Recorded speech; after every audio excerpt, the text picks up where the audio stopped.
Kathy thud. Had to get those books off my desk.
Okay. Or call 800-698-3517. That's 800-698-3517.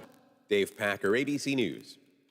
For all of your IT needs, visit OmniPerforms.com.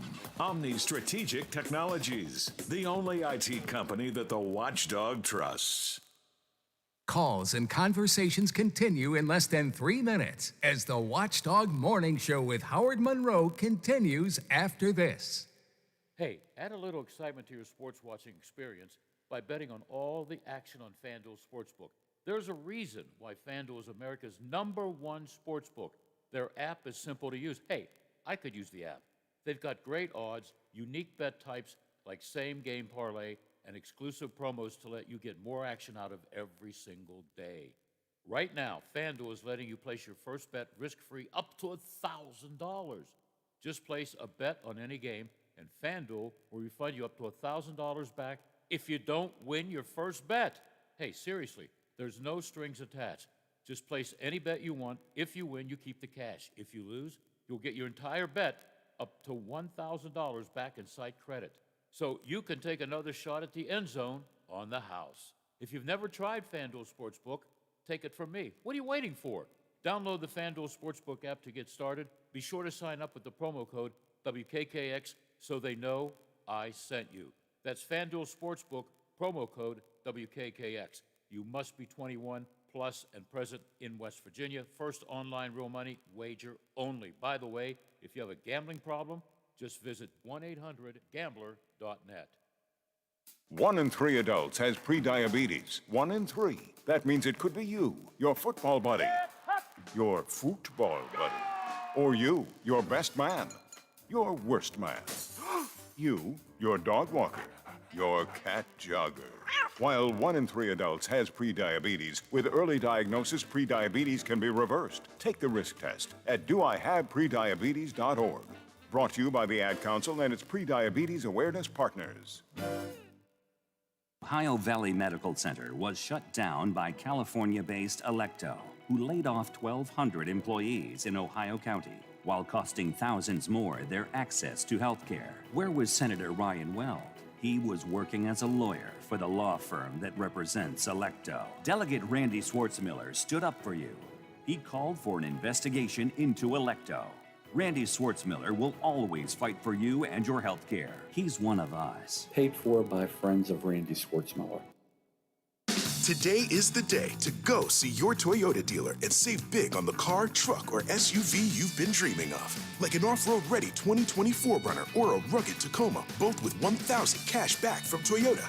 Or go with a 21 gas model Corolla, also with $1,000 back. Or check out the adventurous 2020 RAV4 with available all-wheel drive. Or spacious Highlander with seating for 8, both with up to $1,750 cash back.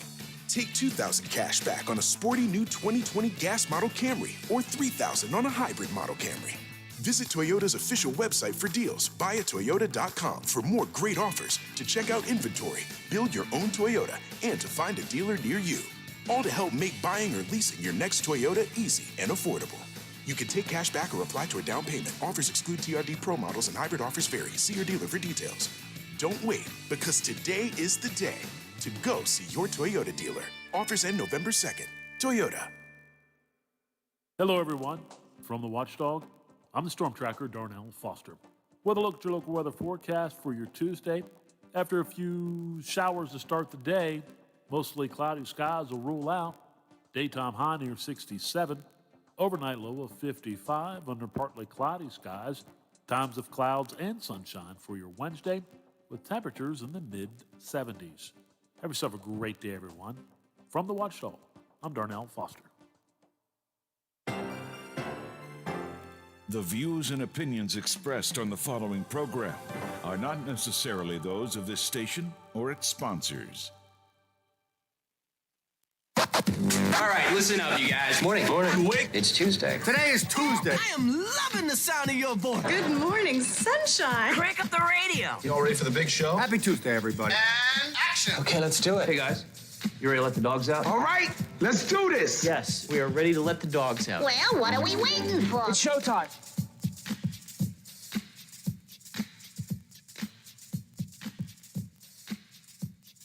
This is the Watchdog Morning Show with Howard Monroe and Brad Leonard behind the board in the producer's chair.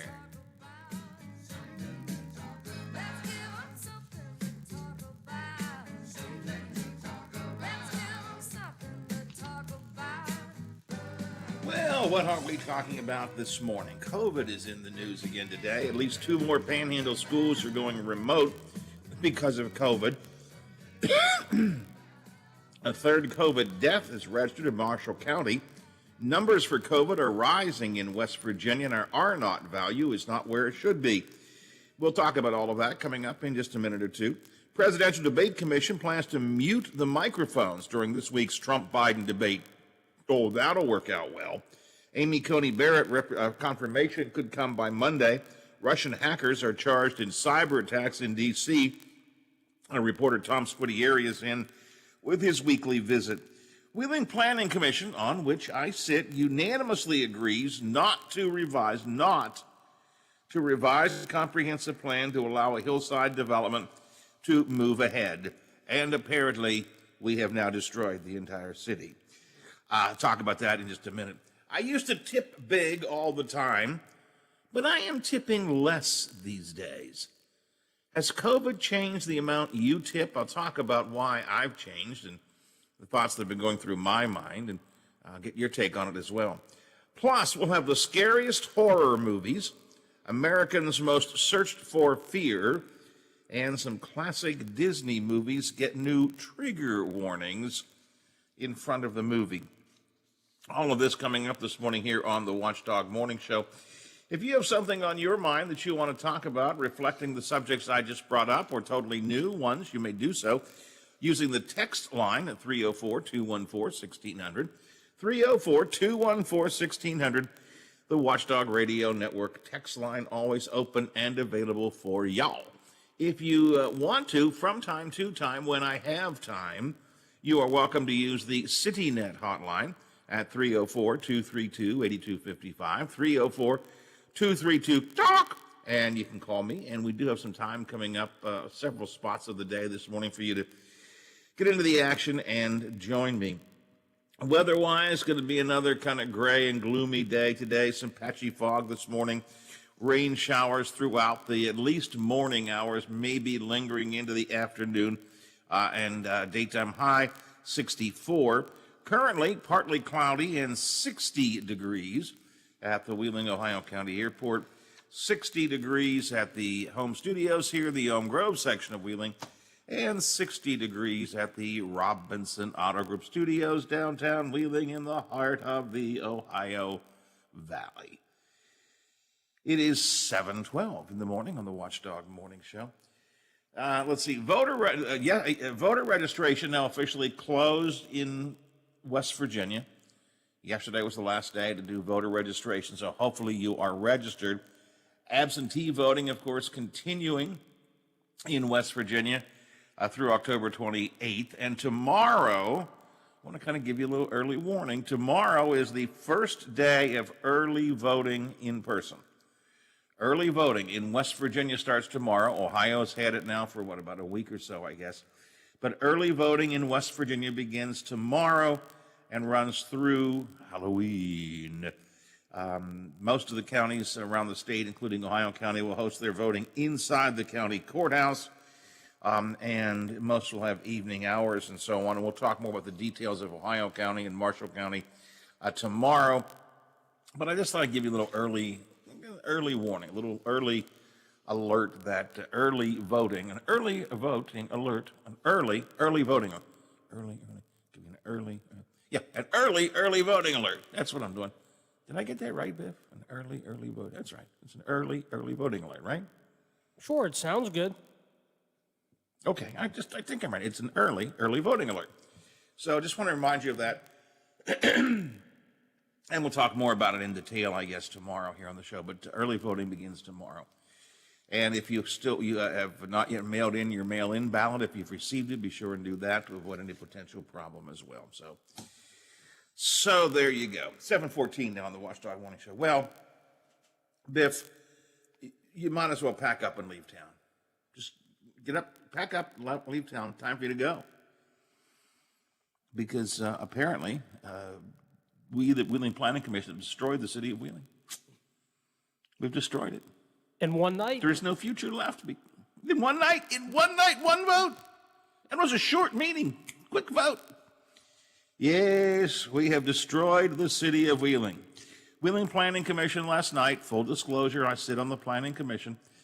Wheeling Planning Commission last night voted to not change our comprehensive plan, which would have, had we allowed it to happen, then paved the way for further work on this GCMP development, the mixed-use village on top of Woodsdale Hill. You all know what I'm talking about if you pay any attention at all. It's been a huge controversy for the past year or so. But the Planning Commission unanimously decided no, not doing that. And I'll talk about my rationale in a minute or two.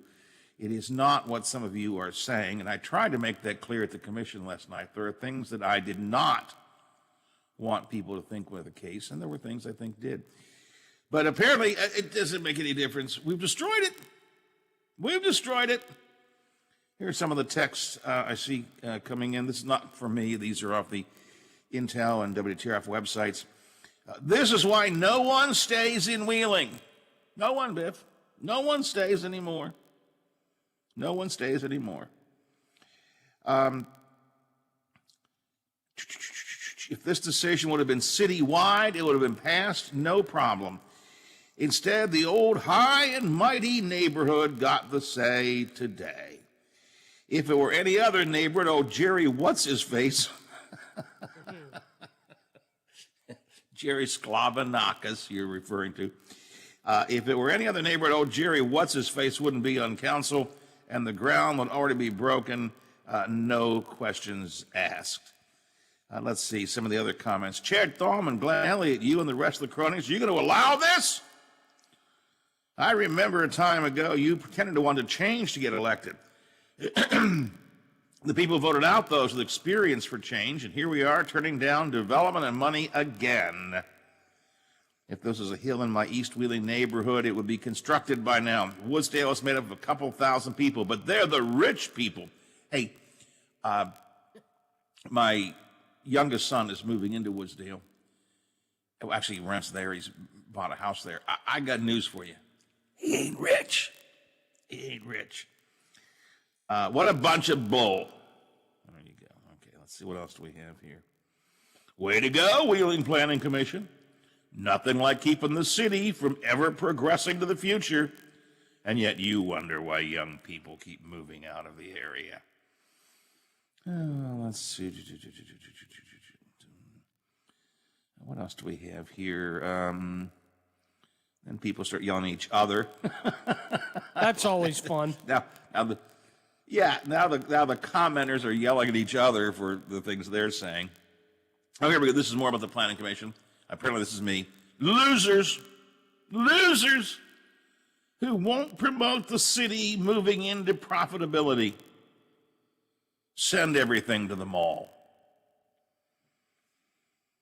Okay. You know what? They could have said send everything up to the Highlands. At least it'd still be in the county. Well, that is true. Yeah, that's right. That's right. This is why people move away from the area, why people do not want to move to Wheeling. I don't care what development is, there is always a group of people against it. And by the way, let me pause there. That is true, which is one of the problems we in the Planning Commission always have. It's a general rule, anytime anybody wants to do something different, there is a group opposing it. And the hardest thing to do for us, for me, and I think I speak for fellow commissioners, is to balance the issue of the citizens' concerns against moving the city forward and developing it in certain ways. Sometimes we listen, all times we listen carefully to the citizens' concerns. Sometimes the citizens' concerns win out, and sometimes they don't.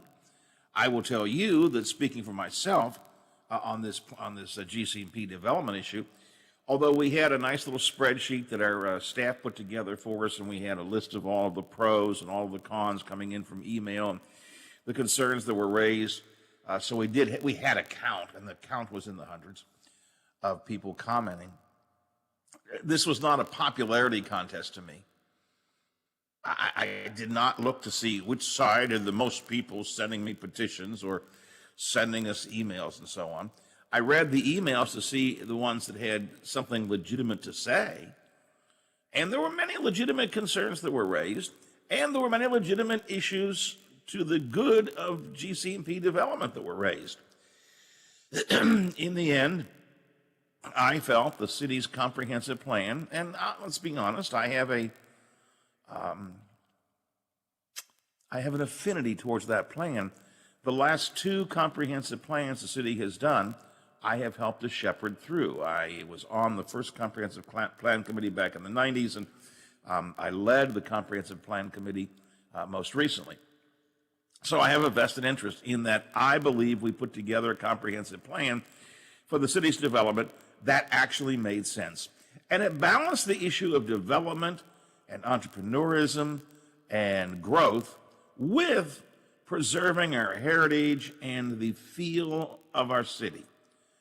And I felt, and clearly the other commissioners felt as well, that that project on top of Woodsdale Hill, which would have required 5 years worth of construction in terms of taking the hillside down. It was going to be basically mountaintop removal, taking the hillside down, dumping it into the, taking the top of the hill off and dumping it into the bottom in order to create a flat area for this development. It just wasn't, in the end, in my mind, compatible with the comprehensive plan. Now, it is certainly true, as somebody said, if there's other areas of the city, you might improve it. Yes, might have.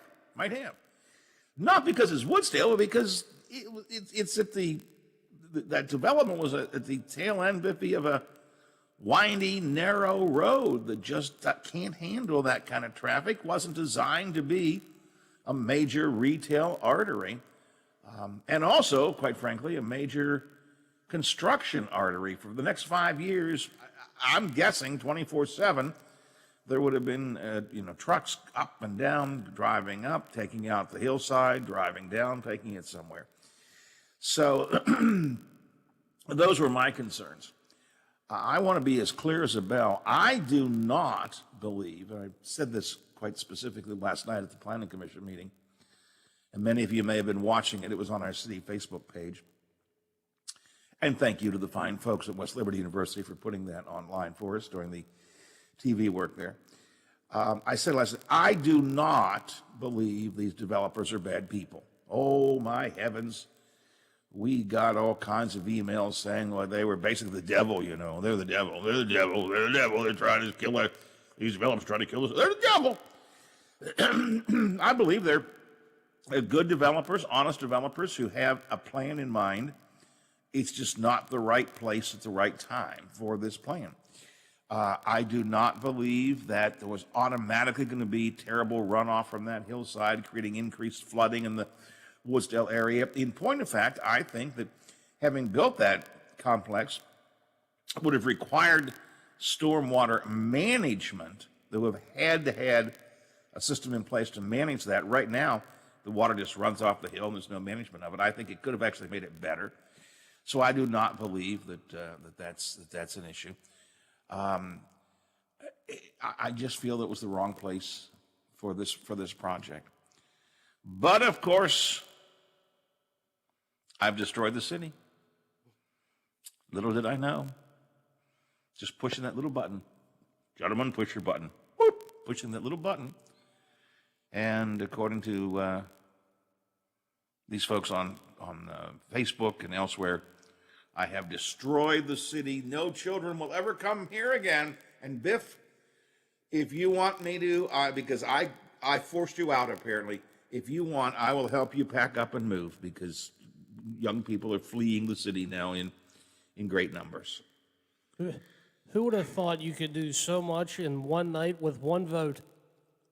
That's exactly right. I might suggest there's some hyperbole involved here. Maybe some of these people get a little bit hyperbolic about the impact of this. There were other issues at hand that I did not think it was our purview to consider. I'm not sure there's a need for a mixed-use village.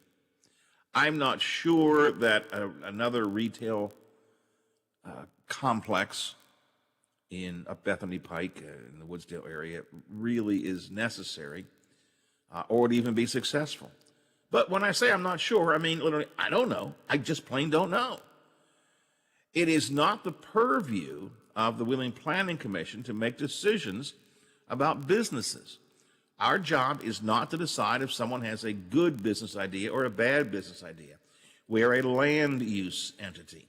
Our job is to make sure that the land use in the city of Wheeling is done in some structured kind of way. And I have always said, for the 20 years I've been on the Planning Commission, we have two key responsibilities. Number one, sort of an overarching concept. We are the guardians of the comprehensive plan. And number two, our responsibility is to protect the integrity of our neighborhoods. And that came at hand here at this particular issue.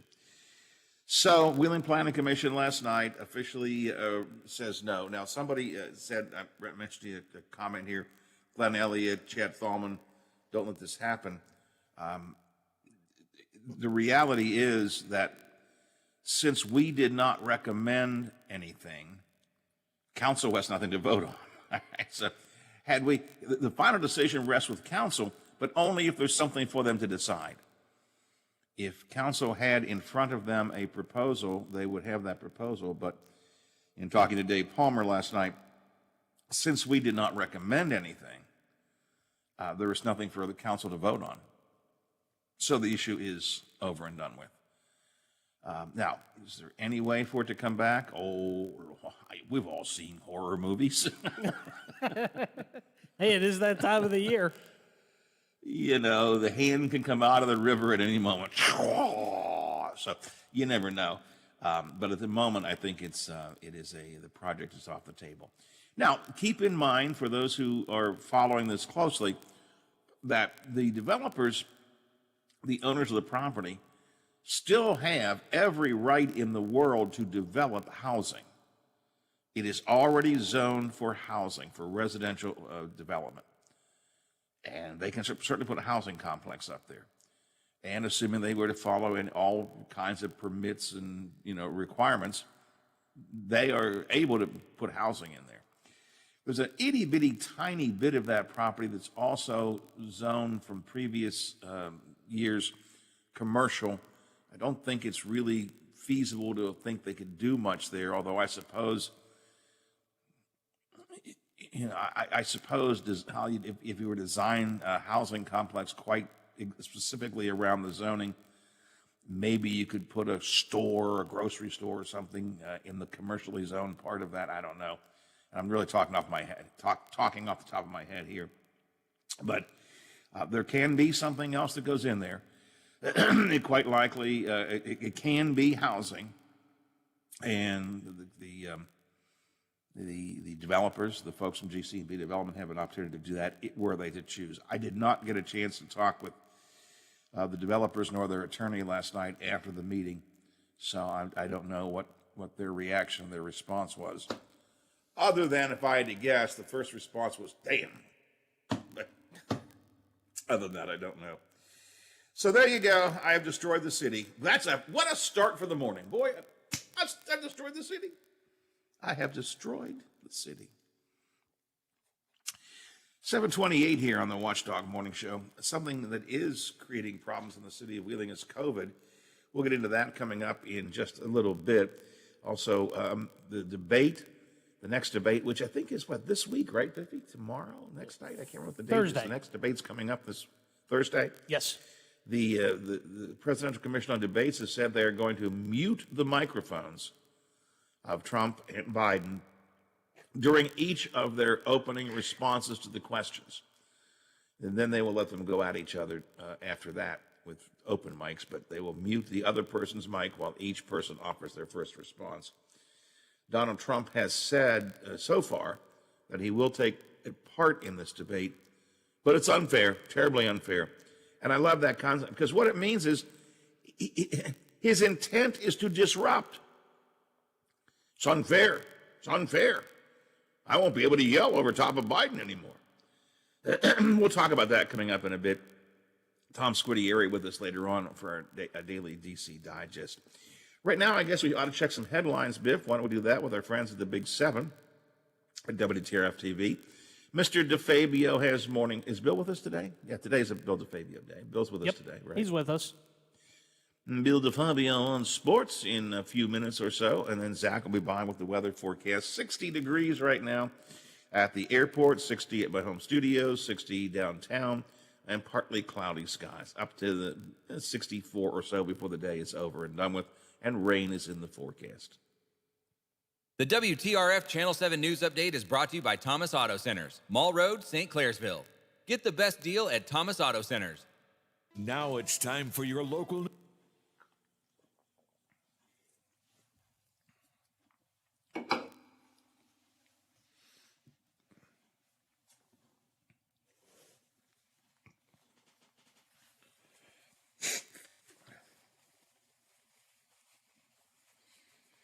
Sorry, Biff.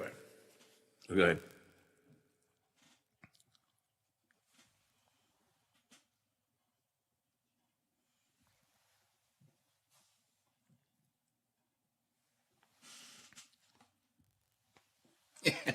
That's a good one. If you want to hold a little bit, we could do. Is that a text to you, or is that on our text line?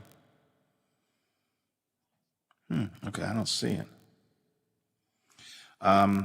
Which means I better Sometimes they just don't come until I reopen the text box again.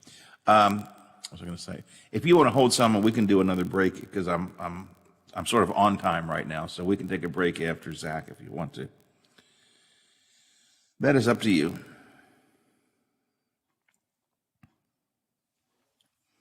Oh, yeah, I see we have several comments here.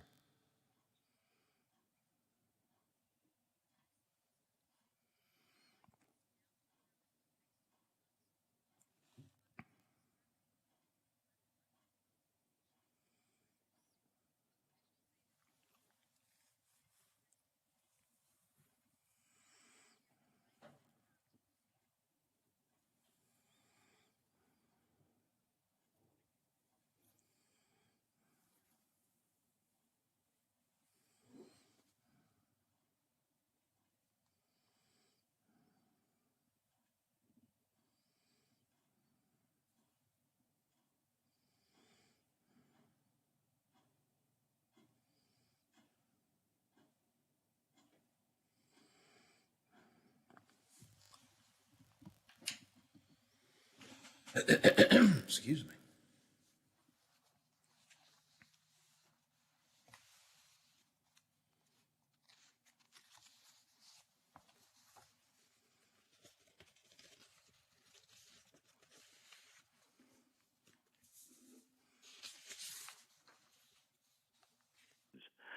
Are you ready for the Fall Classic known as the World Series? It's the Rays versus the Dodgers, and former Pirate Tyler Glasnow will start tonight for the Rays. Clayton Kershaw, the veteran, will start for the Dodgers. After more than 50 years as a sportscaster, Mike Doc Emmerich is calling it a career. The 74-year-old called many iconic National Hockey League moments. Be safe out there. Check on the elderly. I'm Bill DeFabio, and we are the Watchdog. A serious injury from an accident can be just the start of your worries. What if you cannot return to work? How do you take care of your family if you're disabled? At Gelner Law Offices, we represent seriously injured people and understand their problem. We know how to get you fair compensation. We will work hard to make sure you get the money you deserve for your losses. Don't go it alone. If you're hurt in an accident, call us at 304-242-2900 or visit us at gelnerlaw.com. We'd like to help. Throughout the Ohio Valley, back to school is looking different. Each day, parents, teachers, students, coaches, and administrators are finding solutions to situations that are unprecedented. All of us at the Highlands appreciate everything you are doing and are here for the items you need. Visit hitthehighlands.com for the current guidelines and updated contact information of our retailers and restaurants.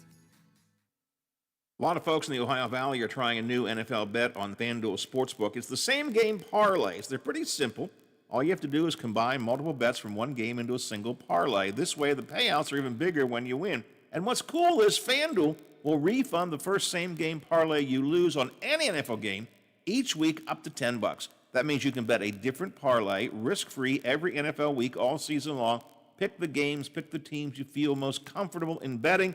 Place your bets, you get $10 back if you don't win. Now, there is a catch. FanDuel is the only sportsbook app that has the same game parlay bets. So if you don't already have a FanDuel account, download it now. Use my name and row in the promo code box when you sign up. You must be 21 or older. You must be physically present in West Virginia or Pennsylvania. The refund is issued as a non-withdrawable site credit. It expires in 7 days. Maximum refund is $10. Terms do apply. If you have a gambling problem, call 1-800-GAMBLER in West Virginia. You can visit 1-800-GAMBLER.net. FanDuel Sportsbook. More ways to win. Does your dog need groomed or walked? Are you looking for a pet sitter or dog boarding options? If so, call Dirty Paws, Wheeling's newest pet care service, providing the Ohio Valley with everyone's pet care needs. Check us out on Facebook at Dirty Paws WHG or call 304-639-7754. Now, during the Jim Robinson Ford Lincoln Toyota Pre-Owned Super Sale, select from over 80 vehicles in stock starting under $5,000. Most are local trades, many with one owner. Hurry to Jim Robinson at the Highlands, home of lifetime powertrain protection. Now, during the Jim Robinson Ford Lincoln Toyota Pre-Owned Super Sale, select from over 80 vehicles in stock starting under $5,000. Most are local trades, many with one owner. Hurry to Jim Robinson at the Highlands, home of lifetime powertrain protection.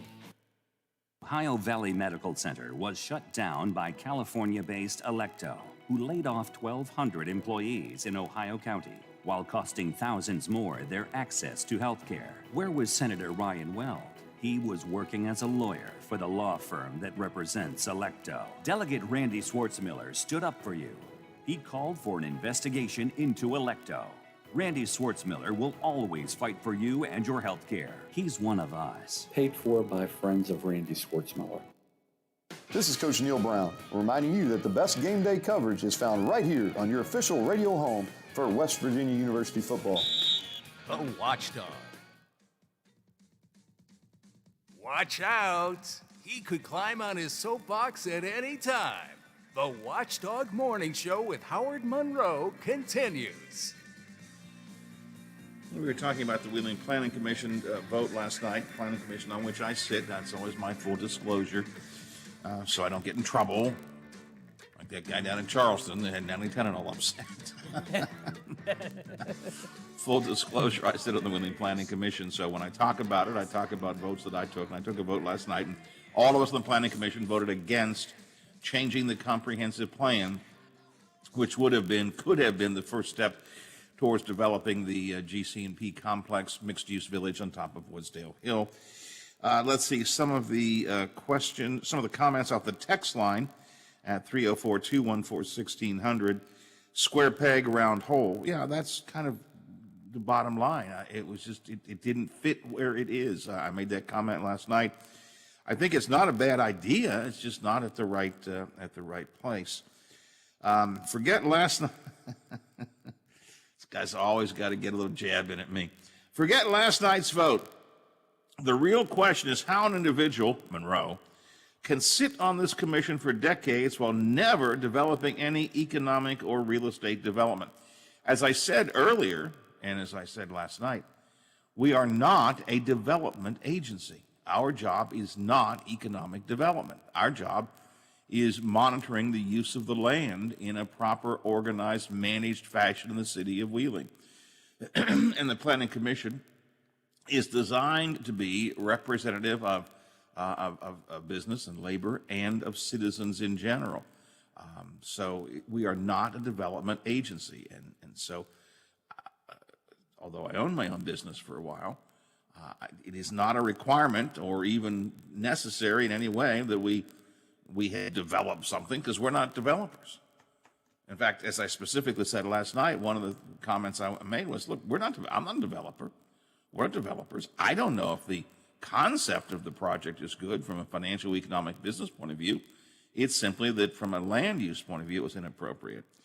And someone had said earlier that I was reading some of the texts off the comment page from the Intelligencer. I was reading it earlier this morning. Someone said, just the rich folks there in Woodsdale. I love this one, Rich. I love this one, Biff. Rich? I laughed out loud. We're not rich. We're just tired of flooded basements. So, to each his own, I guess, to each his own. Everybody has their own point of view on this, but those are some comments off the text line, just skimming through elsewhere. 304-214-1600, 304-214-1600. If you would like to text me, you can do that, and we can chat. It is 7:40, 20 before the hour on the Watchdog Morning Show. A little COVID conversation coming up in a few minutes, but first, why don't we talk about the weather? Zach is with us from the Big 7, WTRF-TV. Good morning, Zach. Good morning, Howard. How are you this Tuesday morning? Yeah, it's still another gray and dreary morning. It doesn't look quite as bad as yesterday, though, but I guess it's going to be kind of, at least for much of the day, pretty much like yesterday, huh, right? Yeah, rather gray, dreary, dull, all those words to describe not fun-looking weather. It looks like we could be seeing some rain showers into the region.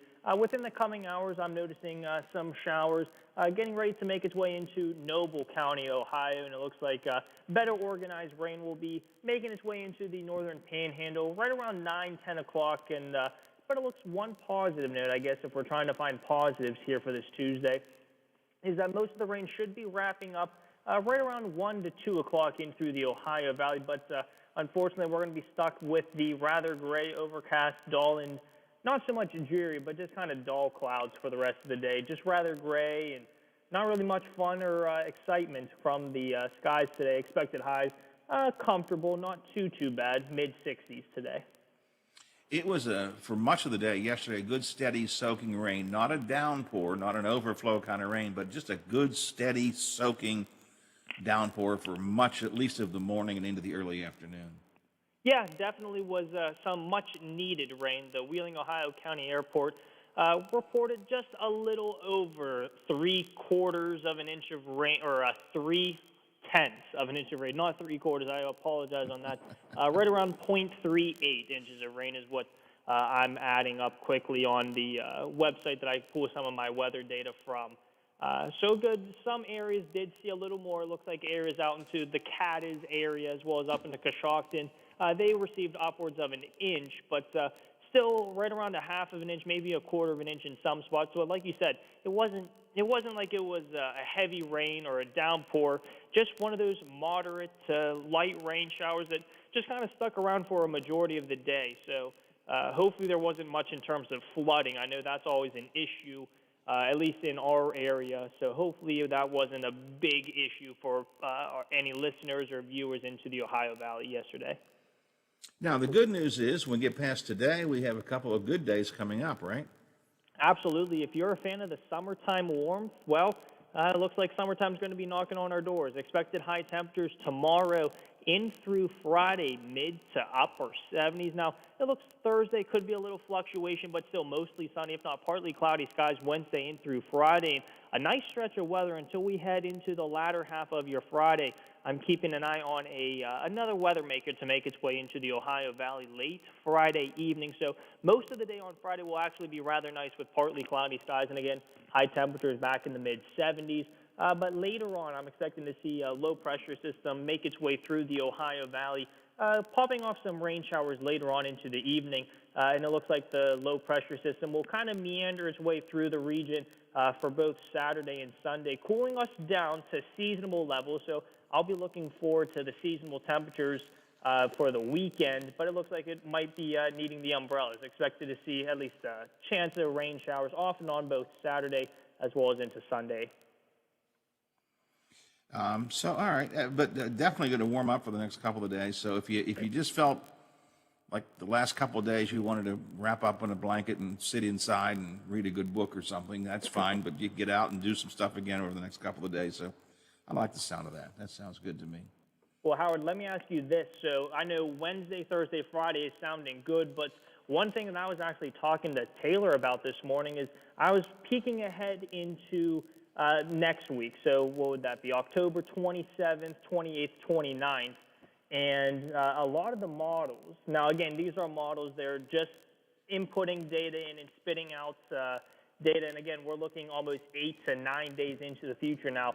On Wednesday, the 28th, there are some models suggesting snow into the northern panhandle. Now, there's a lot of model data suggesting almost up to 2 feet of snow over into the Dakotas, into South Dakota, as well as into Minnesota, as well as into Wisconsin. But some models are suggesting snow later on into Wednesday, as well as into Thursday. And then, again, it's 2020, and we're looking at model data. So I guess we can't truly rule anything out. By the, Monday, November 2nd, temperatures would be back in the low 70s.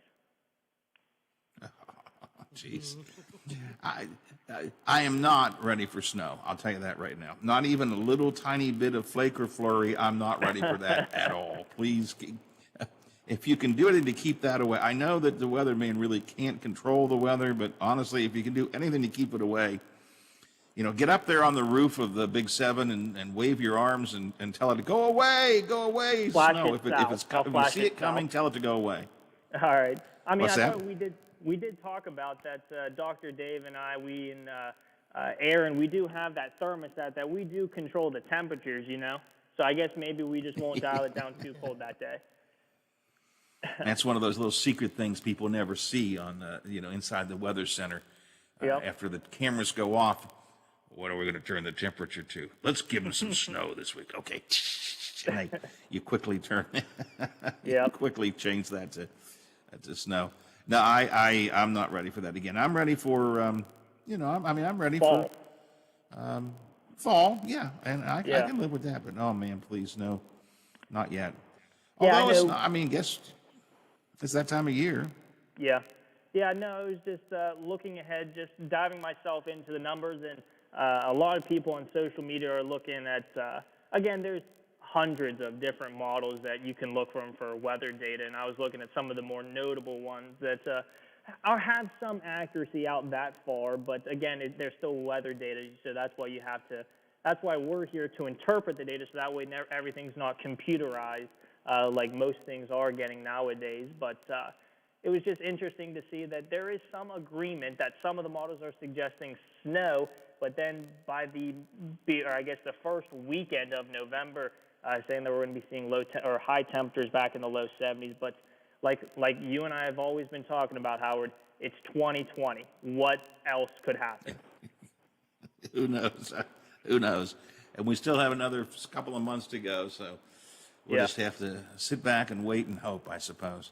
Buckle All up. right, sounds good. Do you sometimes like to do that, just sort of for your own benefit, peek ahead and see what's going to happen?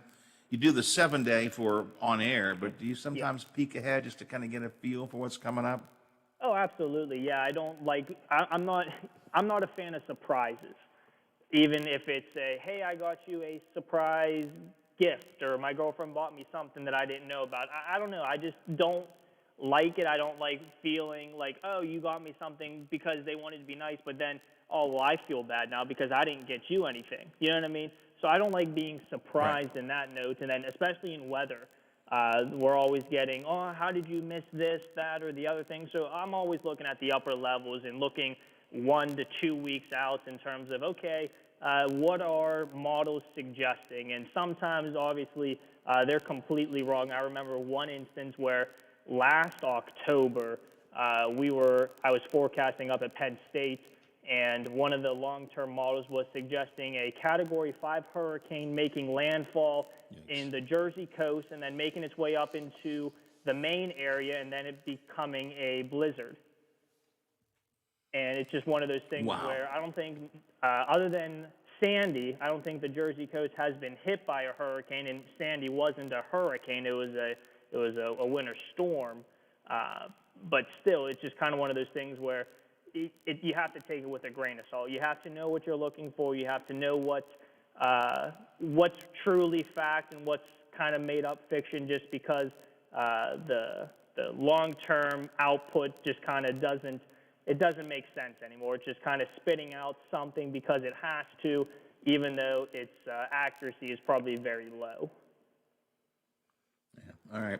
Hey, Zach, appreciate your time today, as always. We shall gather together around the radio again tomorrow morning and watch you on the Big 7 as well. Thanks for being here today. All right, sounds good. Howard, take it easy. All righty. Zach Petty from the Big 7, WTRF-TV, morning forecaster here on the Watchdog Morning Show. It is 7:50, 10 before the hour, 60 degrees, partly cloudy outside, 60 at the airport, 60 at my home studios in Elm Grove, 60 at the Robinson Auto Group Studios downtown Wheeling, in the heart of the Ohio Valley. Do I need a break, Brother Biff? Nope, we're good. We're good? Okay. Yep. Tell you what else we're good at. Man, we are good for a busy week and weekend of sports activity here on the Watchdog. Boy, we got a lot coming up. Let's see, today, because it's a Tuesday, the Neil Brown press conference at noon today on WKKX, and then Bill DeFabio in at 1 o'clock after the Neil Brown press conference. Tomorrow, our Wednesday shows include the high school sports line in the evening from 7 to 9 o'clock on both of our radio stations. Thursday, we have the Ryan Day radio show, the Ohio State coaches show, Thursday night. And then, boy, we've got a busy weekend of football play-by-play coming up, Biff.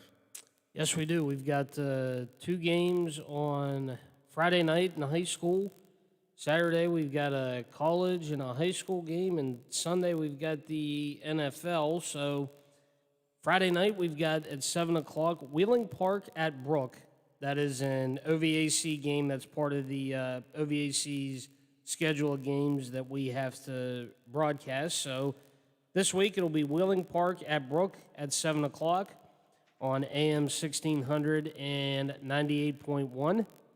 And over on AM 1370 and 97.7, also at 7 o'clock, Shadyside on the road this week in Ohio, the third round of the playoffs. They are traveling to East Knox on Friday. So Now, I should know this, and I don't. Where is East Knox? it is about, I think, close to 2 hours from here. I think up by I want to say maybe Cambridge. Up Okay. I don't know. in that area, I think. Okay. Someone said it last week where it was, and I forget, but I think it's a 2 hour trip. I'll have to look and see unless someone knows. But yeah, that's where Shadyside is traveling Friday. East Knox is the higher seeded team, so Shadyside will be on the road Friday. So. And of course, when the games are over, Biffy will have all the scores for you with the fifth quarter scoreboard show. And when Biff wears down and is tired, he picks up the phone, hits the emergency button, and the siren goes off down at Metro News Sports Center. And Fred and Dave Jecklin wake up and go, "Oh, we got to get to work." And then they carry us on with game night into the midnight hour. Yes, they do, and that'll probably be about 10:30 maybe. And then we'll hit the red button over here on the phone that says Metro News, and they'll take over from Now, there. make sure, Biff, I just want to make sure you hit the red button that says Metro News. Don't hit that green button that calls the North Pole, because it's that same super special line, just we go different places. We don't want to be waking Santa Claus up just yet. No, not yet. That's why before I push, I make over and look and make sure it's the one labeled Metro News and not North Pole. You can easily get confused by that. Ready. That's true, and we Yes. we don't want to do that. Oh, Santa would be mad. He's trying to get that last couple of months worth of sleep in before his long trip around the world, and he'd be upset if we caught him by mistake. Yeah, Yes. Hello. Is it Christmas Eve already? Oh, I'm sorry, Santa. This is Biff. I meant to call Fred Persinger. Well, you are now on the naughty list, little Biff. Yeah, that's Be why aware of that. Always check and make sure. Always make and check sure. We have another high school game on Saturday as well. Central's playing, right? Yes, Wheeling Central is at Weird Madonna on Saturday. That is scheduled for 7 o'clock, but please note the station it's going to be on. Normally, Central is on 1600, but because of West Virginia playing Texas Tech with a 5:30 start time, which is a weird start time. Why they're doing it, I have no idea. But West Virginia and Texas Tech, pregame will start at 2. Kickoff is at 5:30, so we have to put West Virginia on 1600. Wheeling Central and Weird Madonna at 7 is going to be on 1370 for Saturday. So let your friends Remember, you can catch it on the air. You can catch it on the air at 97.7 or 1370 AM, or use your TuneIn Radio app if you're out of the immediate broadcast range of WVOI. Use your TuneIn Radio app, or go to our website, watchdognetwork.com, and click on the streaming audio link there. So there are different ways you can catch it. If you're a Central fan and you're used to being on 1600 and you can't pick up our VOY signal at night, then that's the way to do it. Yeah, tell your. And then we actually have two. I'm sorry. Go ahead. No, I was going to say, tell your out-of-town friends about Central being on 1370 on Saturday, because they probably won't know. So give them a heads up on that. Very good, excellent point. A lot of people are looking for, a lot of out-of-towners listen to us to follow their home team. So very, very good point. Saturday we have two games. You mentioned WVU, but we also have the kickoff of the season for Ohio State University. OSU plays for their first game of the season on Saturday. And that game, let's see, our kickoff is at noon, I believe, with a 10:30 broadcast time on WVLY. So, boy, we've got WVU, got Ohio State, we've got Central. Man, we are just jam-packed with things on Saturday. And then on Sunday, the Browns, I'm trying my best, folks, to not say Brownies. I always say the Brownies, and I got in trouble for that. So the Browns are in action on Sunday. Yes, it'll be the Battle of Ohio, the Browns at the Bengals. That game's scheduled. It's the late game on Sunday. It is 4:25. So, let's see. Yeah, they'll start at noon. Will be their pregame for the Battle of Ohio between the Browns and the Bengals. So you get you get your good religion from the mass, and then go pretty much right to right to football, church and football. What more is? Hopefully you have dinner in between, and that defines a Sunday for an awful lot of people. I guess. Well, Howard, if you want, you can really disappoint both fans and call them the Brownies and the Bungles. Biffy, I'm in too much trouble all the time anyways. I'm trying my best not to get in trouble. Don't do that. I've already gotten in trouble for calling Brownies. We're not the Brownies. We're the Browns fans. Okay. All right. Okay. They are the Cincinnati Bungles. I do understand. Whether you think the Brownies or the Bungles are your team of choice, you might want to place a parlay on them. You know, the same game parlays on FanDuel Sportsbook are a pretty big deal these days. Lots of people are playing them. It's really simple. All you do is combine multiple bets from a single game into a single parlay. So that means the payouts are even bigger if you win. And what's cool, too, is FanDuel will refund the first same game parlay you lose on any NFL game each week up to $10. That means you can bet a different parlay, risk-free, every NFL week, all season long. So, again, the Battle of Ohio, maybe you've got a favorite team between those two, the Browns or the Bengals. By all means, place your bets. Maybe you're a Steeler fan. You want to take a bet on a Steeler game. Maybe you just want to, go through the scoreboard and see who's out there and kind of pick some favorites if you'd like to. However you choose to do it, and use the same game parlays. But if you want to do a same game parlay, you got to do it on FanDuel because they're the only sportsbook app that has the same game parlay bets. So if you don't already have a FanDuel account, be sure and download FanDuel and then use my name, Monroe, in the promo code box when you sign up. You must be 21 or older. You must be present in West Virginia or in Pennsylvania, physically present. The refund is issued as a non-withdrawable site credit. It expires in 7 days. The maximum refund per parlay is $10. Terms do apply. If you have fun gaming, by all means, pick up the Sportsbook app and have fun. But if you have trouble gaming, if you've got a gambling problem, call 1-800-GAMBLER or visit www.1800gambler.net. FanDuel Sportsbook, more ways to win. We'll talk about the debate coming up this week with Tom Squitieri, our D.C. reporter. He's in next. We'll talk about that. Also, Russian hackers trying to hack into America's system. We'll get into that. And helicopters are going to be flying over the nation's capital this week. What's that all about? Tom Squitieri has all of that straight ahead after ABC covers the world right now.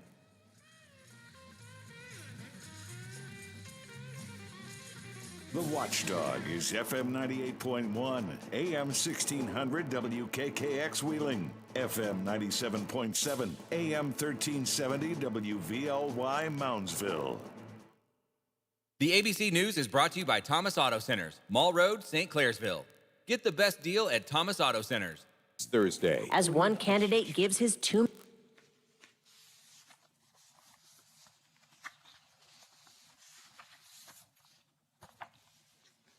All right, Biffy, I'm stepping away for a minute. I'll be back.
Okay, I'm back with you.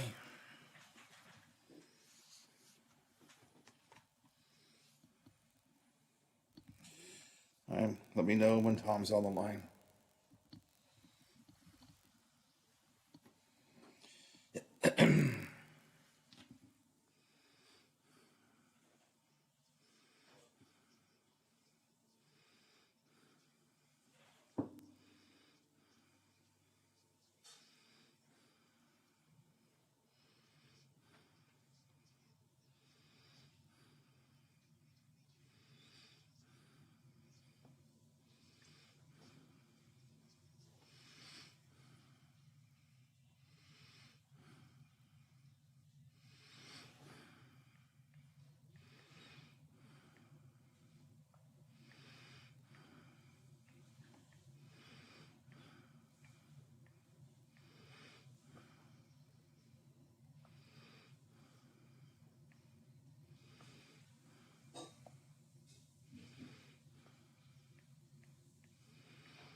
Thank you very much.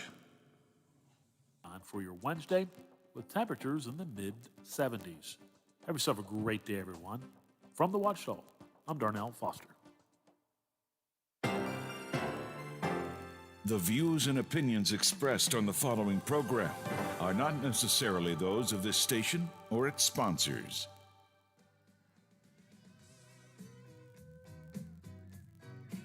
News, information, conversation, controversy, and fun.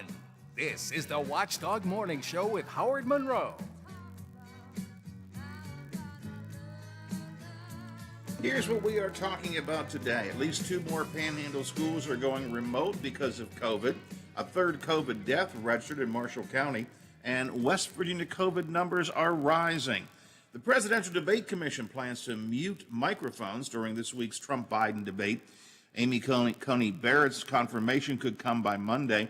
Russian hackers are charged in cyber attacks and could be helicopters flying over the nation's capital this week. We'll talk about all of that with D.C. reporter Tom Squitieri in just a moment or two. The Wheeling Planning Commission last night, on which I sit, full disclosure, unanimously agreed not to revise the comprehensive plan to allow a hillside development to move ahead on top of Woodsdale Hill, the GCMP development as it's called. Apparently, according to the social media comments I am reading, we, the Planning Commission, have destroyed the city of Wheeling. And all young people are going to flee away, and I'm going to have to help Brother Biv pack up and move out of town, apparently, because we have destroyed it. We've killed it. It's dead. We've destroyed it. It's our fault. It's our fault. Such a powerful thing to have happened in like a very short meeting, actually, a short period of time. We'll talk more about that coming up later on. I used to tip really big all the time. We would talk about this. The show. I was a big tipper but I've discovered I'm tipping less these days. I'm wondering about you. Has COVID changed the amount that you tip and the way that you tip, and if so, why? We'll talk about that coming on a little bit later on. Plus, we'll have the scariest horror movies, Americans' most searched for fear, and some classic Disney movies are getting new trigger warnings in front of them. All of that coming up here on the Watchdog Morning Show. If you have something you want to offer to me, please feel free to do so at 304-214-1600. 304-214-1600. The Watchdog Radio Network text line is open and available for you anywhere along the way. You have something you want to say, you know what to do. Just text it right on in. And as long as you follow my two basic rules, Biffy, which are what?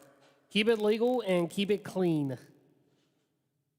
And after that, you're pretty much on your own. I will share your thoughts with our listeners as well. Going to be another gray and rainy day today. Looking for patchy fog this morning, gray skies much of the day. Rain in the morning. The rain may dwindle off by afternoon, but the skies will stay cloudy. Just not another great day today. It's kind of a push-dunkin' sort of day. We'll get up to around 64 before the day is over and done with. However, the next couple of days are going to be really nice. Sunshine and blue skies. Partly cloudy and 60 degrees at the Wheeling, Ohio County Airport. Partly cloudy and 60 here at my home studios in the Elm Grove section of Wheeling, and partly cloudy and 60 degrees at the Robinson Auto Group Studios downtown Wheeling in the heart of the Ohio Valley. It is a Tuesday, time for us to talk with our D.C. reporter and Pentagon correspondent, Tom Squitieri. Tom, good morning, sir. Welcome to a Tuesday. Hey, Howard. Welcome Tuesday to you, too. Thank you. So what do you think? Let's do politics and then the Pentagon. What do you think is going to happen with this muting of the mics? What do you think? Is that going to work or not for the debate this week? It'll be interesting. The answer is I'm skeptical it'll work as envisioned. How's that for a political dance answer? If President The old Trump, political two-step, okay. That's right. If someone wants to shout, the mic could be dimmed or muted, and the shouting might be picked up by the other person's microphone. The antics could be unleashed in a different way. I always thought that muting microphones is overall good in a debate like this, so you could just focus the camera and the voice on who's being asked the question, and perhaps give a little give and take between the moderator and the candidate. And I'm not just talking about this debate, I'm talking about in general. I always felt that debate, among the things that they lacked were the opportunity for reporters who should be well-versed in what they're asking questions about to do a follow-up, not just to play gotcha journalism, but for clarification as well. I'm taking the high road here, and I'm not trying to pretend otherwise.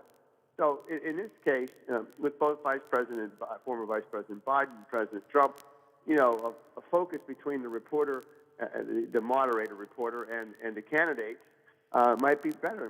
Might lend itself to perhaps a more informative debate, which is I remain optimistic about.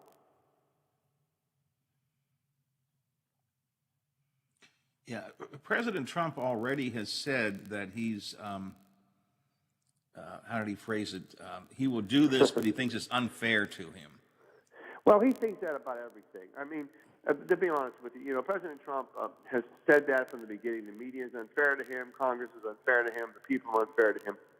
Everything is unfair to him, according to himself. And that's just his little way of being who he is. And it's been clear. It's not a opinion on my part. It's an objective observation of what he's been like for 4 years. He blames others, and he says no one's fair to him, when in reality, people have been extremely fair to him, and perhaps too fair, many could argue. So, he didn't want to do the virtual debate. He said that there was a virtual debate before, and of course, John Kennedy and Richard Nixon had one in 1960. So, to go by what the president says as him as the decider of what is fair and not fair is ludicrous. If I remember correctly, when he said he would not do the virtual debate, though, he said that he would not do it because they would be able to control his microphone, and he does not want anyone to shut him up. That's the bottom line. He doesn't want anyone to shut him up. I can't help it. Your point about, and it would be primarily Trump, I really believe this, not Biden, doing something, antics, I think was the phrase you used. I can't help but remember that one particular debate 4 years ago when Hillary Clinton was talking and Trump just kind of wandered over behind him and loomed behind him. Do you remember that? Oh, yes, She's giving an answer, and he's very just sort creepy, of standing back there like a ghost in the background. Yeah. I think the word was ghoul, not so much a ghost, but yeah, I think that's what she used. That's what someone used, and I remember that pretty well. And yeah, I mean, it's obviously President Trump based on. Let me put it this way, Howard. Again, to try to remember, based on past performances, it's more likely that President Trump will do what he wishes. I mean, he broke the rules in the first debate anyway, and rules that he agreed upon. And so you would go into this as the moderator as well as those who set up the parameters with that in mind, with that possibility of occurring, and what would you do then? As some listeners may remember, for many years I was privileged to be a foreign correspondent, and I covered a lot of conflicts. And one of the things we used to tell new reporters, like it was told me when I first arrived, is you have your plan of action. You always sort of figure out what can happen, but you always have to remember that as best as you plan, something unexpected can happen. You have to be prepared to deal with that. And I think that's a good strategy for those who organize the debates, with the presidential debates. You can plan, you can take these steps, as we're talking about now, having the microphones muted, et cetera, but you always have to be aware that something's going to happen or could happen outside of what you've sort of anticipated as a possibility. I think both men are kind of boxed in. Neither one wants to say, I won't debate. But honestly, if I could read their minds, my guess is that neither one really wants another debate. Well, I'm not sure about the president. I mean, it's hard to read him on these things, and I think you're correct. Some days he doesn't. I think perhaps some of his people don't want him to debate because they think that the last debate he was with didn't help win him any undecided voters. And I think Biden's people don't want to debate because this is one where he has nothing really to gain. In the first debate, for what I just said, he maybe gained some support because people decided, I'm not going to vote for President Trump, so I'll vote for Biden or not vote, okay? I think those people aren't going to be watching the second debate. So the audience pool may be smaller than the first one because a lot of people seem to be turned off by it. And so what do you gain if you're Joe Biden in this debate? The potential there doesn't seem as much. So I agree with you that, there are elements in both camps that wish this debate wouldn't have happened, but it is. Trump has, since the first debate, and that was, in my opinion, pretty much unhinged the way he handled himself, the perpetual interrupting and bullying. And he has become much more aggressive since then, primarily after his coronavirus incident. Just this week he went after Dr. Fauci in a pretty aggressive kind of way. So I have a feeling Trump will want to come out. God, with the president, it's possible it's literally, but figuratively at least, swinging. It could end up being worse than the first one, depending on what mood he is in. Oh, I don't believe. I would if I had a guess, I would guess that I would concur with what you said. He's not going to be tamer, and he would be as aggressive, if not more so, as judging, from what's happened in the last week, as you said. And he's sort of lashing out at everybody now. He's lashing out at his cabinet members. He's lashing out at, he's calling out the media. The hoaxes that are being perpetuated by Trump supporters are just really, I read this the other day. This is not my line, but someone said, there is no bottom, and that seems to be the case. I mean, the idea, the one that really grabbed me is the Pentagon correspondent, which really further deepened, I don't know if this is a word, Howard, but I'm going to create one, the appallment, how appalled people are at the Pentagon is when the story came out that the SEAL team had killed Osama bin Laden. Oh. He was killed, that one. That's just like the people at the Pentagon who really are good at keeping their game faces on. Were just in, what? Sort of like, what is this? And these kind of things are just coming out. And, they're feeding the rallies. He's attending these super rallies that most medical people think are bad. It's not for political reasons, for health reasons. You can look at the crowds and the unmasking and et cetera. We've seen what's happened before, from Sturgis to the rally in Oklahoma that cost Herb Cain his life, probably. And so, it's a medical fact, seems to be a medical opinion that these are dangerous, that they spread COVID. He's having them, okay? He's having more and more of them, and probably will continue to have them up to Election Day, 2 weeks from today. So, aggressive is a good way of framing how he is. The story I read this morning, again, not my reporting, but he's frustrated. The story says he's running, and he said he's angry. He said that at a rally yesterday. He's running as an angry candidate, as a frustrated candidate. We know what that does in most people. When you're angry and frustrated, it can make you more aggressive. So there you go. I mean, that's what we're probably going to look forward to the next 2 weeks. And I think when it's not tomorrow but Thursday night, your projection's probably on point. And this will be essentially his last chance to really reach out to the American people in a broad way. His being Trump, well, both of them really, but I mean, Trump will continue to hold rallies, but they are self-contained within his own base. Thursday is his last chance to try to make some kind of an impression with the general voting public. So it'll be interesting to see how it plays out. I agree with you too, with one caveat, and that is, we've seen in President Trump the unexpected is the expected. That's how I look at it. And he still is hoping for some kind of October surprise, even though October is almost over. So again, reaching out to the public in a direct political manner, you're correct. The debate. He doesn't anticipate any speech to the nation before Election Day. But who knows if he may try with some October surprise. That's the only thing that's sort of in the back of my mind too, as a possible exception. Well, look, even though we're only what basically is 2 weeks from today, right? 2 weeks from today away from Election Day. Today, yeah. Yeah, 2 weeks from today is Election Day. Even though we're just 2 weeks away, even though polling numbers are terrible for the president, one thing we have learned in general with this president, and certainly in 2020 in general as well, is that anything can happen. So anything might happen. Talking to Tom Squitieri, our D.C. reporter and Pentagon correspondent. Tom, I want to shift gears for a minute or two, a couple other stories. Justice Department yesterday charged, I think it was 6 Russian intelligence officers for hacking cyber attacks, if you will, on this country. Yeah, they charged them with this country. They're with the GRU, which is the Russian intelligence unit, and they've long been suspected and identified by other nations as well, elements of it, for carrying out nefarious operations, from cyber attacks to poisoning and other activities like that. That's a big step by the Justice Department, and it is, to use a cliche, the tip of the iceberg of what they suspect and know. The Justice Department has become politicized, as we know, in the Attorney General Barr.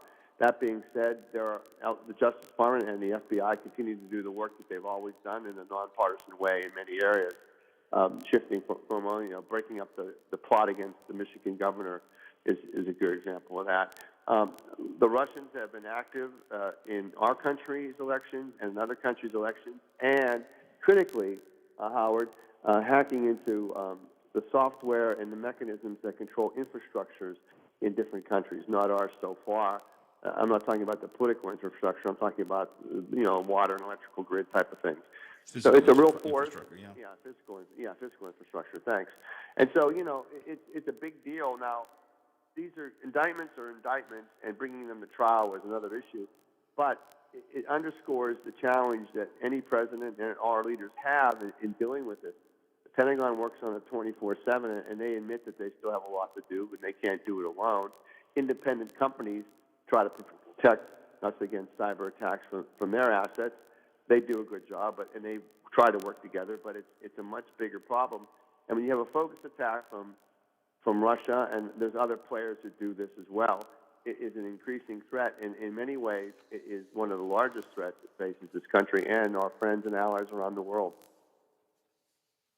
An awful lot of folks say that really cyber attacks are our biggest threat these days, more so than more conventional type attacks. So, but these folks, these Russians, they were officially charged by the Department of Justice. They will never see a courtroom in America, I'm sure. Not unless for some reason Vladimir Putin wakes up one morning and decides he wants to give a gift to some American president, whether it's Biden or Trump, and send them over for trial. But no, it's symbolic, but it's important to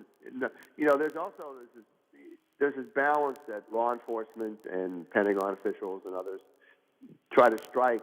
How much do you want to make public, and how much do you want to keep secret to what you're doing so you can continue to do it? So there was enough evidence, enough merit to exposing and indicting these individuals as opposed to keeping it quiet, because here's the deal. They know that we know. Okay, so it's not like some hidden operation to bust the cell. We know they're doing it. They know that we know. As Secretary Rumsfeld, former Defense Secretary Donald Rumsfeld used to say, there are known knowns, and this is one of the known knowns. Okay, so indicting them in public sends a message to the Americans about the threat, and there's more benefits to making it public than not. We talked earlier about the president and some of his followers sort of going deep down the rabbit hole of conspiracy theories. And Tom, very often conspiracy theories revolve around black helicopters in the sky, which makes me wonder if next week in the nation's capital we won't start to hear some sort of conspiracy theories again, because apparently the nation's capital will be seeing a lot of helicopters flying. Oh, it starts this week, actually. You're absolutely correct. It starts this week. Oh, this week. Okay. They're doing, that's okay. They're going to be going on for the next couple of weeks. Different parts of the greater D.C. region. What they're doing, reportedly, is they're mapping out and checking for radiation levels in the area in advance of the inauguration. Now, this is I don't remember this being announced 4 years ago or previous inauguration preps, but it is, and the Pentagon was talking about it, and Homeland Security, and put out a note, and it's the Department of Energy that's actually going to do it. The helicopters are not the black helicopters that were feared at one point by some in the country, but they're much more visible, and they're only going to do it in the daylight hours. Now, a while ago, there was a lot of helicopter traffic at night in the District of Columbia region, and that led to a lot of speculation, and that was never fully explained. But yeah, this one, at least superficially, and in journalists, we always like to hedge our bets a little bit. They're supposed to be they're doing assessing the area, and it takes 2 hours for each one. The statement is funny. The aircraft measurements will be purely scientific in nature, and no surveillance or other form of monitoring will occur during these flights. That was what the release said. That was that really, okay, if you want to believe it, you will, but there will be folks, as you point out, Howard, who will be skeptical of it. And, let's face it, for good reason. In June, when they had the demonstrations here in Washington, helicopters that were sent up to supervise the crowds and sort of monitor them, a couple of them swooped down and essentially threatened the crowd, and we still don't know who gave that order months later, even though it was promised. So there's reason to raise an eyebrow, as my mother used to say about this. Well, again, I can guarantee you that we'll somewhere over the course of the next week or so, we're going to be seeing conspiracy theories pop up, and probably the president will retweet them just because he likes them. Conspiracy theories. I want to, if I may, if you'll indulge me for 1 second, this is a great example of how our country has changed. Years ago, I remember writing about the black helicopter threat, quote-unquote threat, to the southwestern part of our country, when the military was doing an Operation Jade exercise, and the survivalists and the more conservative elements out there, were worried about government black helicopters coming and all that. And of course, now we have armed troops on the border with Mexico, which is the third and perhaps now second largest active deployment of U.S. forces anywhere in the world. And nary a peep out of those survivalists, but now it's the helicopters over Washington, which are the concern. So, everything changes but remains the same in different locations.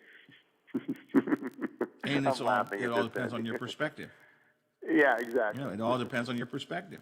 Yeah. Your point is very well taken. Tom, always good talking to you. We'll do it again next week. Thanks for being here today. All right, bye-bye. Have a good day. Tom Squitieri is a Pentagon correspondent and a D.C. reporter and analyst for us here by every Tuesday. We kind of pull together some of the big national stories of the week and talk about them here on the Watchdog Morning Show. 60 degrees. Let me just double check to make sure my temperature has not changed dramatically. And push my buttons here. Yep, still 60 degrees and cloudy at the Wheeling, Ohio County Airport. 60 degrees and cloudy here at my home studios, and 60 degrees and cloudy at the Robinson Auto Group Studios, downtown Wheeling, in the heart of the Ohio Valley. We'll check the forecast for you in just a minute. Got some sports coming up. Tony Caridi's got the Morning Mountaineer report. I've got some COVID numbers I want to talk about, and Disney is adding warnings at the start of movies like Aladdin and Peter Pan. It is trigger warnings because apparently the kids cannot take Aladdin anymore, or Peter Pan. Peter Pan. We'll talk about it. Coming up as the Watchdog Morning Show moves on for a Tuesday. The WTRF Channel 7 News Update is brought to you by Thomas Auto Centers, Mall Road, St. Clairsville. Get the best deal at Thomas Auto Centers. Now it's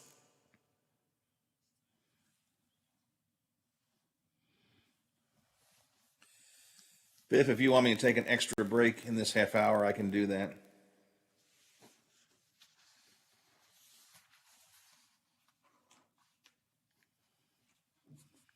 Whatever works for you.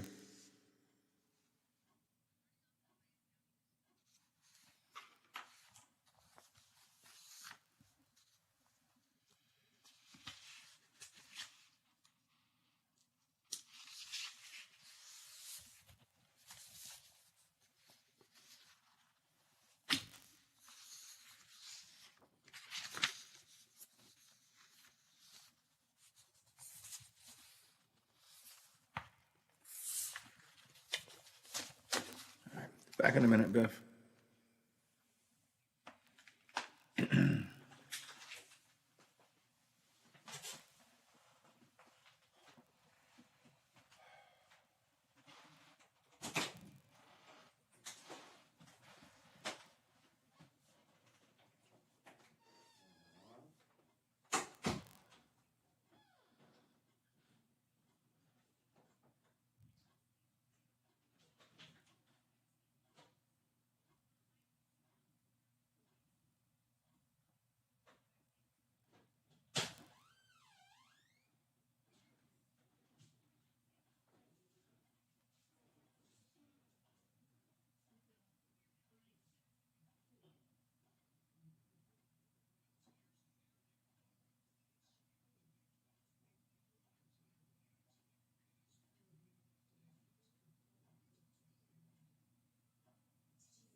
Okay, I'm back, Biffy.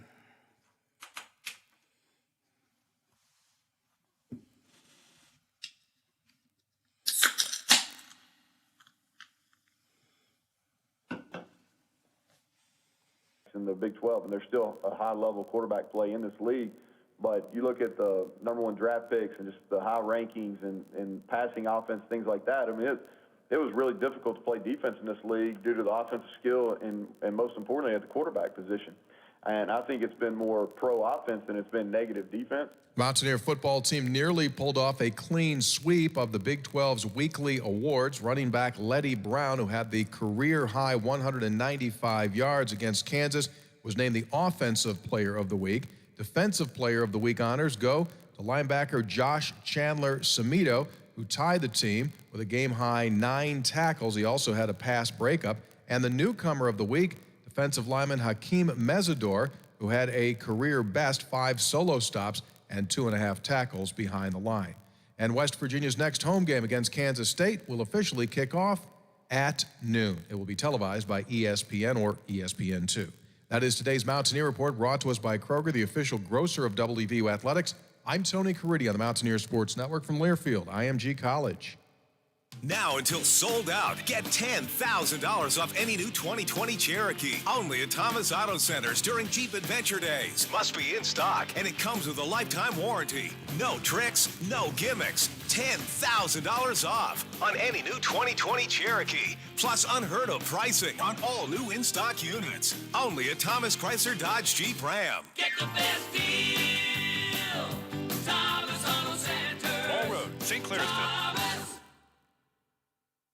Does your dog need groomed or walked? Are you looking for a pet sitter or dog boarding options? If so, call Dirty Paws, Wheeling's newest pet care service, providing the Ohio Valley with everyone's pet care needs. Check us out on Facebook at Dirty Paws WHG or call 304-639-7754. Hey, add a little excitement to your sports watching experience by betting on all the action on FanDuel Sportsbook. There's a reason why FanDuel is America's #1 sportsbook. Their app is simple to use. Hey, I could use the app. They've got great odds, unique bet types like same-game parlay, and exclusive promos to let you get more action out of every single day. Right now, FanDuel is letting you place your first bet risk-free up to $1,000. Just place a bet on any game, and FanDuel will refund you up to $1,000 back if you don't win your first bet. Hey, seriously. There's no strings attached. Just place any bet you want. If you win, you keep the cash. If you lose, you'll get your entire bet up to $1,000 back in site credit. So you can take another shot at the end zone on the house. If you've never tried FanDuel Sportsbook, take it from me. What are you waiting for? Download the FanDuel Sportsbook app to get started. Be sure to sign up with the promo code WKKX so they know I sent you. That's FanDuel Sportsbook, promo code WKKX. You must be 21 plus and present in West Virginia. First online real money wager only. By the way, if you have a gambling problem, just visit 1-800-GAMBLER.net. Island Pawnbrokers is now your local firearm dealer. In a pinch? Need cash quick? See us before going to the big box stores. Paying top dollar for firearms, gold, silver, tools, coins, and electronics. Don't lose your good credit. Let us give you instant cash. Stop by 2 North Broadway Street on Wheeling Island, Monday through Friday, 9 a.m. to 5:30 p.m., and Saturday, 10 a.m. to 2 p.m. Island Pawnbrokers. Stop in for instant cash. Ohio Valley Medical Center was shut down by California-based Electo, who laid off 1,200 employees in Ohio County, while costing thousands more their access to health care. Where was Senator Ryan Weld? He was working as a lawyer for the law firm that represents Electo. Delegate Randy Schwartzmiller stood up for you. He called for an investigation into Electo. Randy Schwartzmiller will always fight for you and your health care. He's one of us. Paid for by friends of Randy Schwartzmiller. Hello, everyone. From the Watchdog, I'm the Storm Tracker, Darnell Foster. With a look at your local weather forecast for your Tuesday. After a few showers to start the day, mostly cloudy skies will rule out. Daytime high near 67.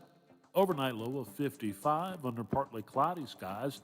Times of clouds and sunshine for your Wednesday with temperatures in the mid-70s. Have yourself a great day, everyone. From the Watchdog, I'm Darnell Foster. Follow us on Facebook for the latest news, show updates, podcasts, alerts, and live video streams from the Valley's only network dedicated to local, community-driven talk radio, The Watchdog. conversation you care about from people you know. The Watchdog Morning Show with Howard Monroe continues.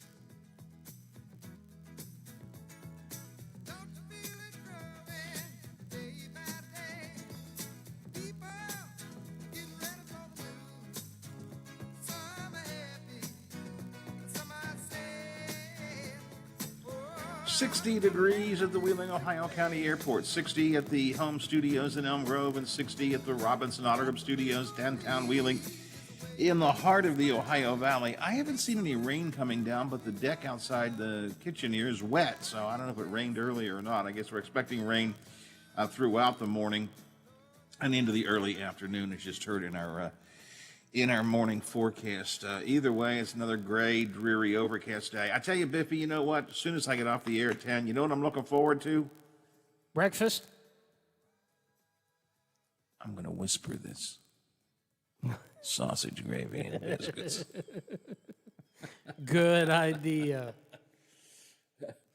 Brother Biff was party to what happened yesterday when the show was over.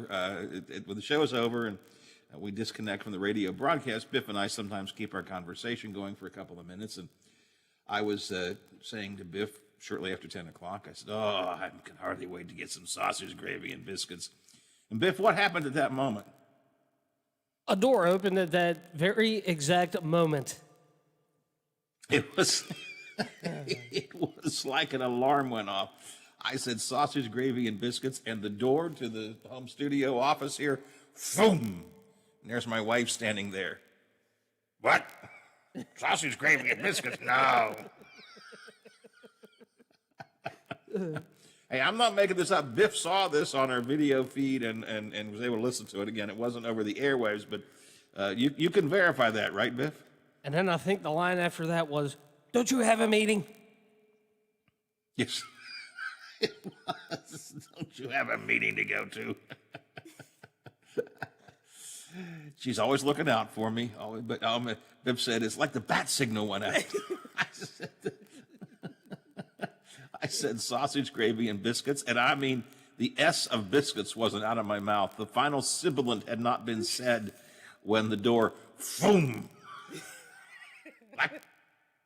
What did you say? However, bless her heart, she did get me sausage, gravy, and biscuits.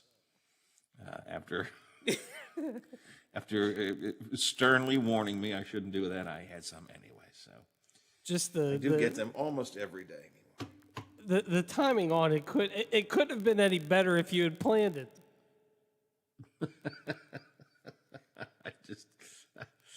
The phrase was out of my mouth, and bam, that door opened.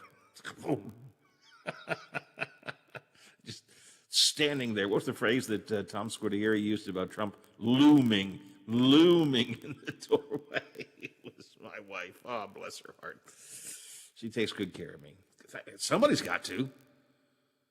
8:44:16 to the hour here on the Watchdog Morning Show. City Net hotline is open at 304-232-8255, 304-232-TALK if you want to use it. We have your heart, doctor. No. Good morning, Doc. Well, that depends, good or not, you know. Sausage, gravy, and biscuits. Let's see, last week, turkey and gravy, mashed potatoes. Okay, we have any bacon in there anywhere? I'm not big on bacon. No, I didn't have it. Oh, wait, no, yeah, I did have bacon one day last week. Yes, I did. Well, in the office pool, we have you expiring the week after Thanksgiving.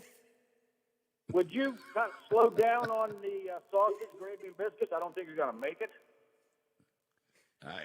But Doc, I like them. They're really good for me. And I try, I don't eat much else other than that. I try and eat my sausage, gravy, and biscuits, and then I kind of cool it for much of the rest of the day. No, okay. Well, until dinner time and when it's time for turkey and gravy, or last night it was meatloaf and gravy and mashed potatoes. Hey, I hate to lose you. You're a good patient. You put a wing on my house. Well, of course, it's not me anymore. It's the government who does that now because now that I'm a Medicare, they pay for it. But I get your point, sir. I get your point. You need to cut back, Howard. You just sausage gravy. Oh my! Just put a dagger in your heart. Every morning, I say to myself, Doc. I don't need sausage gravy and biscuits today. I don't need anything this morning. I'll have a piece of toast, and that'll be fine. And then I look at that piece of toast and I go, well, this is crap. That's not going to work. I need breakfast. And then actually, lately I've been getting sausage gravy and biscuits and a full breakfast along with it. Oh, very good. Fried eggs and I tend to get the fried eggs and ham and home fries and then sausage gravy and biscuits on top of all that. Yeah. That's what in our office we call that heart attack on a plate. And then, but don't worry because all the exercise that I do takes. Oh wait. Then plus, Oh wait. No stress on killing the city of Wheeling last night either, right? Well, see, that's another reason why I should have my sausage gravy and biscuits today because I am free of the pressure of having to worry about what to do about that GC&P issue now that we have voted on it. It's in the past, and that's been weighing on my mind for some time. It's like a celebration breakfast I should have. Maybe I should get extra sausage gravy and biscuits today. Well, you know what? Now that you say it, you might as well because you killed Willie.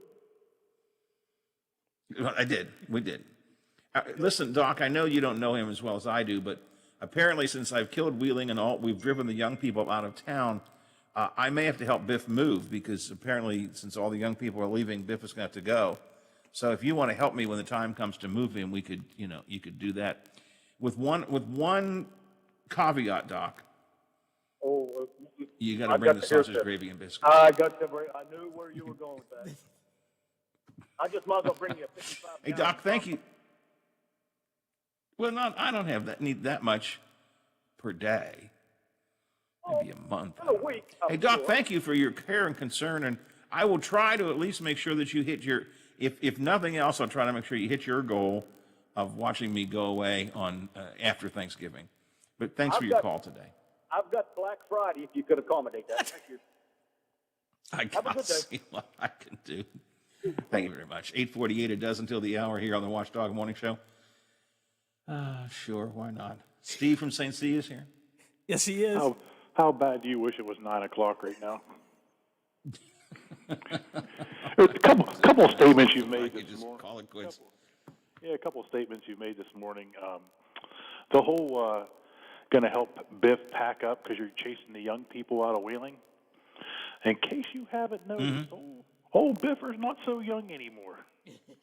He's starting to get up there in age too, Howard.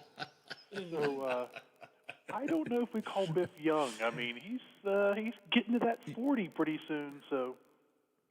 Steve, actually, when I just said that to the doc there a minute ago, I was thinking the same thing. I'm not so sure that Biff is actually the young people that we're driving out of town anymore.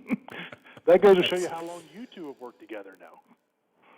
That's true. That is exactly right. That's true. So,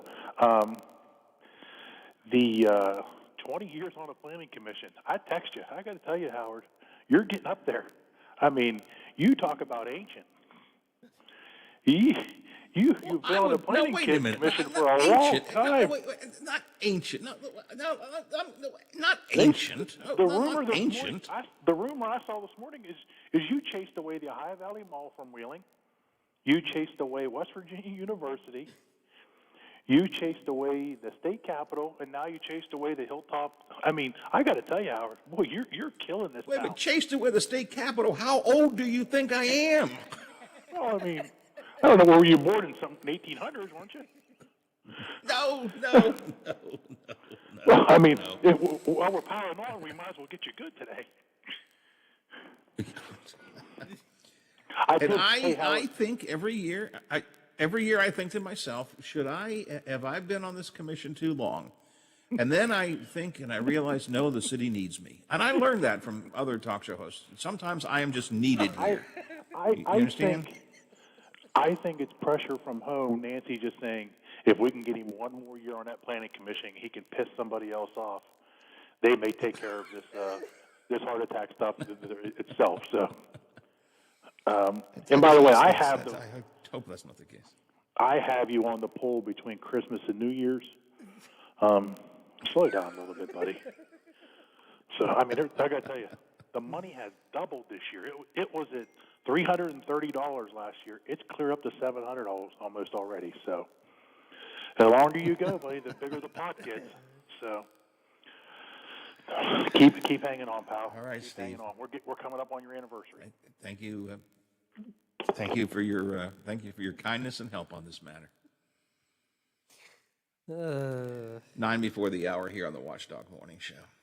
It is true, though, Biff, no disrespect, my friend, but I was thinking as I was talking to the heart doctor there that when I was making the joke about driving young people out of town, helping Biff to leave, I got thinking, I don't know that Biff really falls into that young people category anymore. Well, it was kind of a little joke I was making there, but I don't know. Well, I put it this way: I don't feel 36. That's for sure. I guess that happens when you have little ones running around, and you. No, that's true. You get to take care of them and at least help, and you feel like excuse me, you feel like you said with watching Teddy. How do you relate to him? Well, you got to act like you're 5 again. That's exactly right. That actually is really true, though. I feel, I am 67. Oh, God help me, I'm 67. I don't feel that old. I look around and I see other people. I see very good friends of mine hitting the 70 mark, and I'm thinking, that can't be right. But for me, honestly, it's because the little one is here almost every day, and he helps keep me young. I don't know if he keeps me young, but it keeps me feeling young. And I play with him every day, and I'm down on his mentality, and he's, I think that makes a huge, and in all seriousness, we've been having some joking going on here. I really do think that makes a big difference. Having some youth and vitality around you, Biff, helps old folks like me feel a whole lot younger. And so I understand what you're saying about when the little ones are around, you take them out golfing. Has he been golfing anymore with you recently? No, just the one Thursday. But like I said, Saturday, I watched him, kept an eye on him for a little bit, and I did something, and I forget, I was taking something off, or I couldn't get it off, and finally did, and I went, as soon as I got it off, I went, "Oh, you big dummy!" And he looked at me and went, "Yeah." Like agreeing with me. I'm like, "Whoa, hey, come on, buddy. You're supposed to be on my side here." He just smiled and went, "Yeah." Uncle Biff, you pretty much are a big dummy. Yeah, he went, "Yeah." I said, "Oh, okay." He's laughing. He got a kick out of it, and it was funny. But no, just the one time he got out. So that's been it. It really does. It really does make a difference. Teddy has discovered, I don't know where this even came from. When we pick him up from school, he sits in his car seat in the back seat, and I sit in the back seat with him, and we play a little bit, and we play some games, and we talk and stuff while my wife does the driving after school. And so I'm sitting right, beside him. This past week or so, he has discovered my earlobes, and he likes to reach over and flick my earlobes back and forth. And then he tells me, "Granddad, your earlobes are wobbly." Why are your earlobes wobbly? I don't know, grandson. I don't know. They're just wobbly. And then he'll feel his own and go, my earlobes aren't wobbly. I don't know. I just never know what's liable to come up from the little kid. Just never know. And where do they get that that's from? What keeps me young. But I mean, where do they get stuff like that from? Well, they look at the world through different eyes. They really do. They look at the world through different kinds of eyes than we do, Biff. And I think it's good that they do. I think it's good that they do. Oh, yeah. It certainly makes for entertainment. He sees things differently. he has a different attitude towards life than any of us in the family. He's got a real, I don't know what the word I want to use is, laissez-faire kind of approach to things. You know, whatever comes along, he just takes it and rolls with it and laughs and goes and has fun. So, at any rate, that's my Feed them. Teddy talk for the morning this morning. Feed them, play with them. They're happy. That's it. That's it. Nothing major. He started a new game. I may mention this. There's a new game he likes to play. Where it came from, I don't know. We play a game. He's got a little write-on pad, the kind you can write on and then push a button and the letters go away and you can write on it again like a magic slate or something. Anyways, he gets his magic slate and then he wants to play the game, Who Knows Teddy Better? And he'll ask questions about himself. And I have to, what is Teddy's favorite thing to do?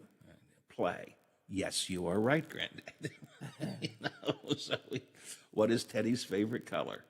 It's red, but it used to be yellow. Yes, you are right, Granddad. Who is Teddy's favorite troll? He loves to play with the trolls. Is it Poppy? No, Granddad's not Poppy. It's just, where does this stuff come from? Who is Teddy's? Who knows Teddy better? We play that game from time to time. It's kind of crazy. All right. Anyway, bottom line is I'm hungry. That's how this whole segment got started. I'm hungry, and I'm thinking about sausage, gravy, and biscuits. Should be quiet about that. I wonder if my wife is listening. She has not yet shown up at the doorway. Keyword is yet. She probably isn't listening. Maybe she's out. Yeah, maybe she's out at the store or something. Maybe she's doing some shopping. Maybe she won't hear that. I don't know. And it used to be because we don't go out to eat, so frequently she would go pick up the food. Anymore, I've discovered that smartest and wisest move for me, Biff, is to have it delivered. Oh, That yeah. way she can't put a stop to it. Have them put it on the front porch and leave. Exactly right. Just leave it there. And run before anybody sees you. And don't look back. I do an awful lot of delivery and pickup and all that kind of stuff. And I mentioned yesterday and I mentioned earlier this morning, and I want to talk about it when we come right after the news break. I used to tip really, really big. You all know I would talk about every restaurant I would go to, I would tip much more than is expected. And the reason is because A, I appreciate the good service, and B, I frequently go back to the same place over and over again, and so on and so forth. But lately, I've discovered myself cutting down on my tips. And I want to talk about my thought process on that and see what you all think about that, and am I doing the right thing? Because I may not be. And I could use some thoughts and guidance from y'all on that subject. So we'll talk about that coming up next hour. Plus, I have another email scam that came across my email. I want to share it with you so there's so you don't get caught by it. And we'll talk about Disney adding trigger warnings at the start of movies like Aladdin and Peter Pan. I got all of this and much more coming up on this Tuesday edition of the Watchdog Morning Show. Just about 9 o'clock, ABC covers the world for us right now.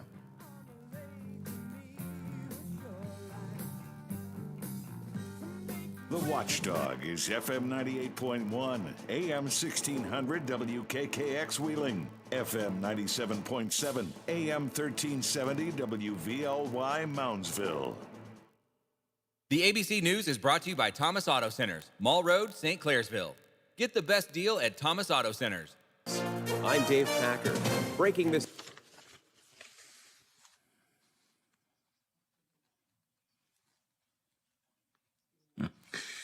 Biff, do you have that tip cut from yesterday? All right, I think I'll do tipping when we come back.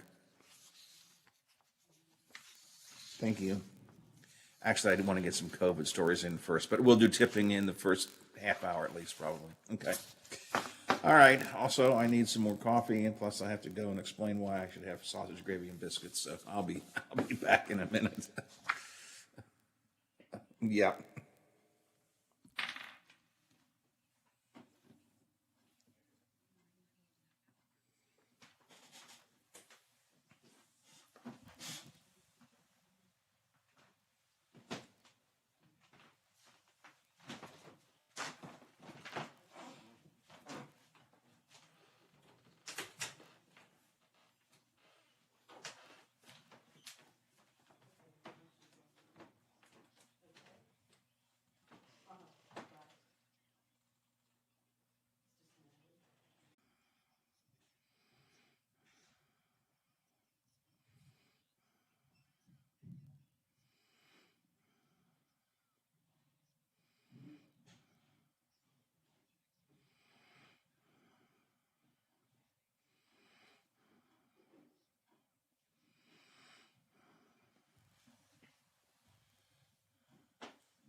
legendary.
Gatherings, conferences, weddings, or any event large or small. Check out undos.com for menus, specials, entertainment, and more. Undos Family Restaurants, family owned since 1953.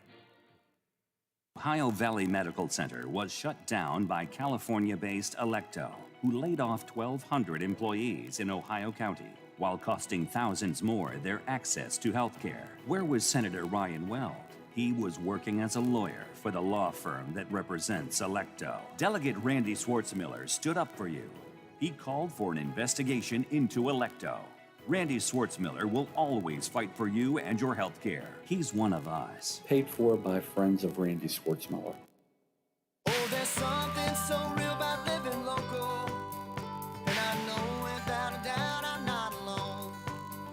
And I love living local. There's nowhere else I'd rather be. Said I love living local. WTRF is working for me. The Ohio Valley is where I love to be.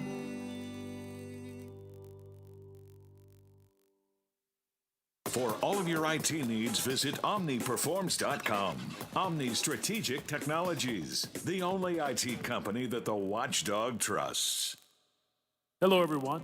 From the Watchdog, I'm the Storm Tracker, Darnell Foster. Weather look at your local weather forecast for your Tuesday. After a few showers to start the day, mostly cloudy skies will rule out. Daytime high near 67.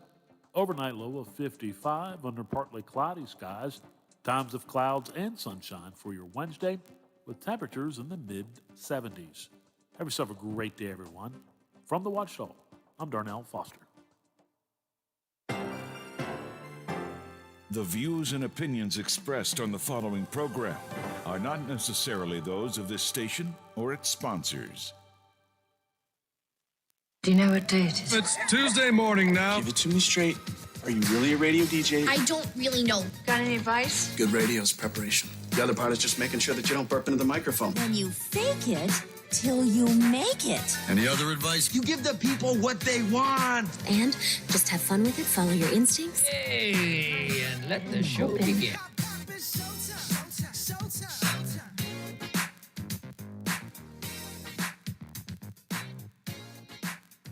On air, online, on demand, and on video.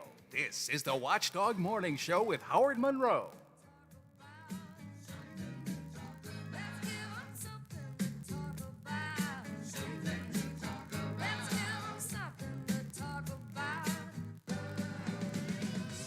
What are we talking about today here on the Watchdog Morning Show? I've got some COVID numbers I want to share with you in just a minute.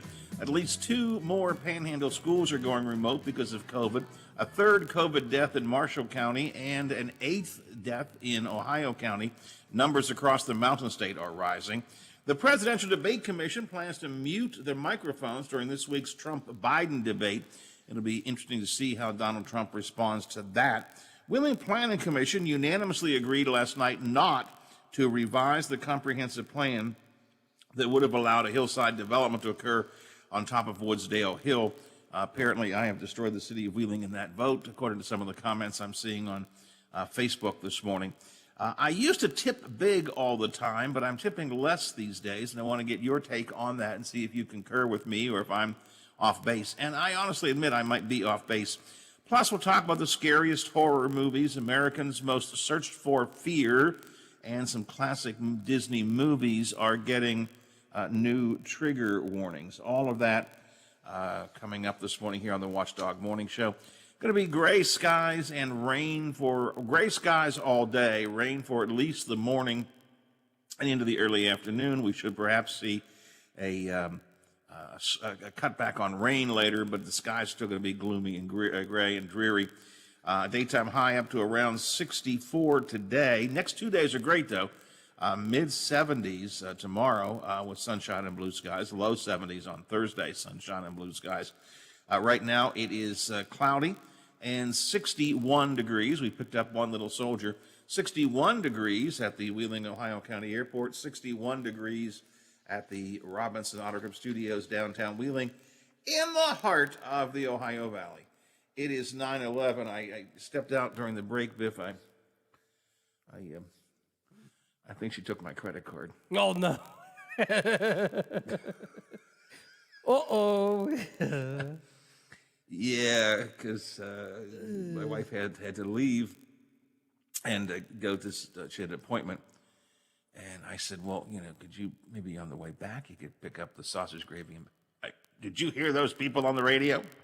Those people on the radio are right. You got to stop that. I'm not picking you up anything. She listen, have a piece of toast. I said, I don't want toast. I don't want a piece of toast. What kind of breakfast is toast? I mean, toast is part of breakfast, but I don't want just toast. So I was thinking to myself, I could just order it and have it delivered while she was gone. But I think she took my credit card. Oh,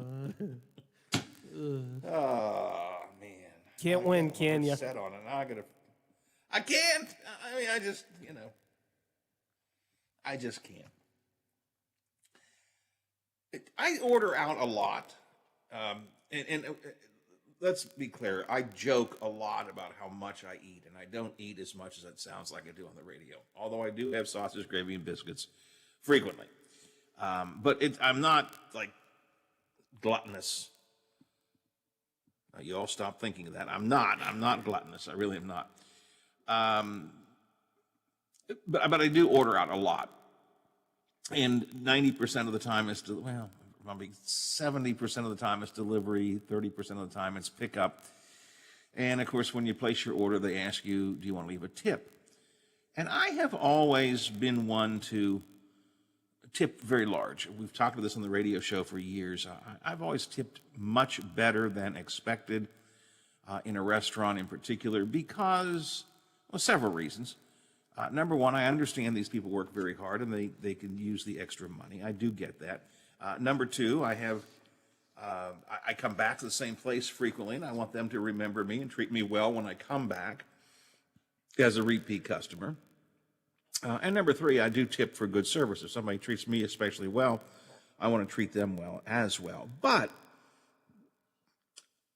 it struck me recently that part of the reason I do tip, I think we all tip, is because of the service that we get. And I was thinking to myself a couple of months ago, as I get online and I go to Bob Evans or wherever, or delivery.com or what have you, and I place an order, and especially if it's delivered, you pay a delivery fee. So what am I paying for? That's what I got thinking about. I prefer, if I could somehow direct the money to the chef, I'd feel better, right? The person who's cooking the food.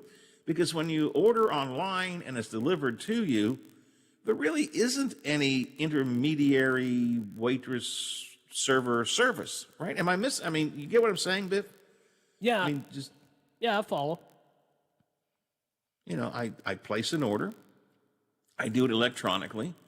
Someplace at Bob Evans, for example, that little machine goes, here is an order.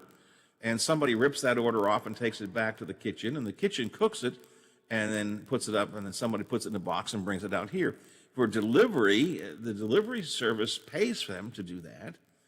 So, again, I used to do 20, maybe 25%, but I got thinking, not that I don't respect the people who do the work, and I certainly, in the early days of the pandemic, understood that they were just scraping to get along because there was really no business.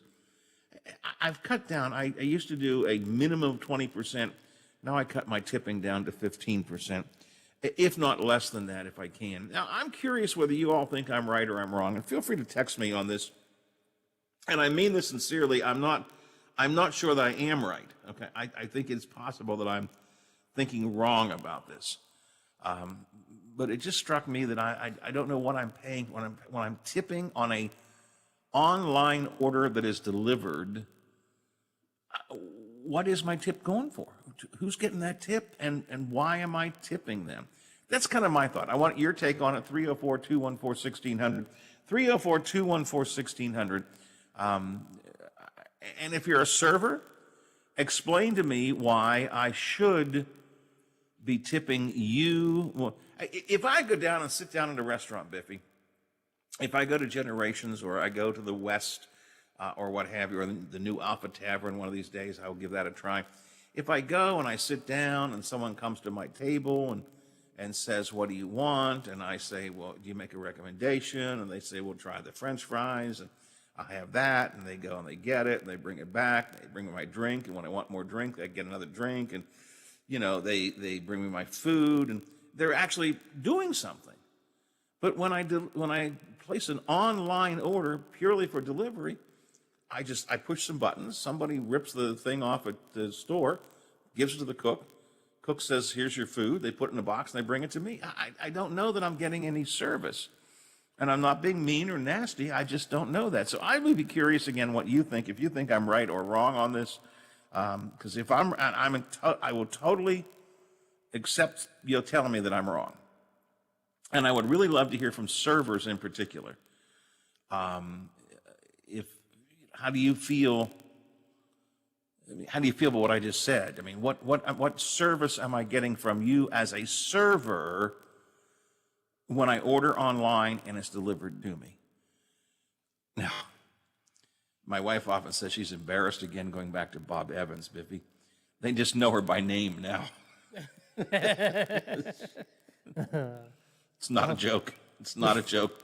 She pulls up into the delivery spot out front of Bob Evans, and someone says, "Oh, Nancy, we'll be right out with your order."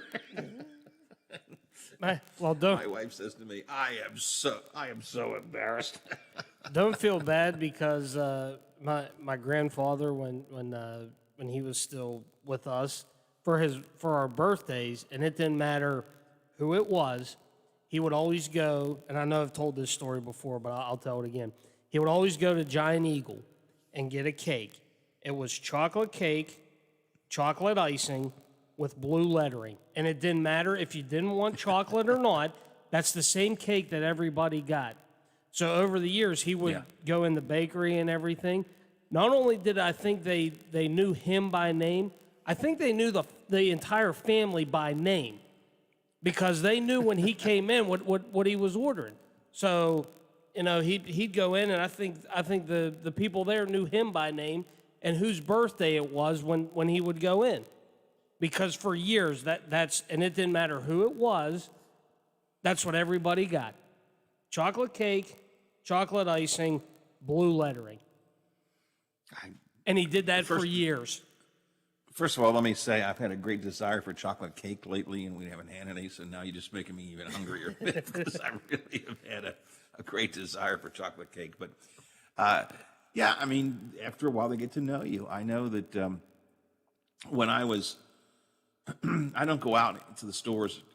Forget COVID. I just in recent years haven't really done shopping the way I used to. But when I used to go, over to the mall and go to J.C. Penney's or what have you for birthday gifts for my wife, I would come in and the clerks would go, "Oh, must be Nancy's birthday. Let me show you what I think she's got." I mean, they know you so well. So. Yep. And I appreciate that. I mean, I think that's really neat. And again, but Nancy's a little embarrassed right now because she'll come and say, "Oh my God, I pulled right up to the thing," and they go, "Nancy, we'll bring your food right out." Because she's there every single day. So it's a little embarrassing. But anyways, so what am I tipping for though? If you're a server, let me know. Or if you agree or disagree with me, let me know. The text line is the simple and easiest way to do it, 304-214-1600. You may use the CityNet hotline if you want to talk about it, 304-232-8255, 304-232-TALK. And again, it's a big change for me because I used to be a big tipper. And I probably will be again whenever the time comes that I go back into a restaurant and sit down and eat, because there I know what I'm tipping. I'm tipping for someone to come to my table and keep my table clean and to keep my drink filled and to ask me how the food is and et cetera, et cetera, et cetera. There's action that occurs inside the restaurant, but they're just, I got thinking, I don't know what I'm paying for in terms of tips. Now, everybody deserves a tip. I would not tip. And I would never be one of these little old ladies that leave 2 pennies or something like that.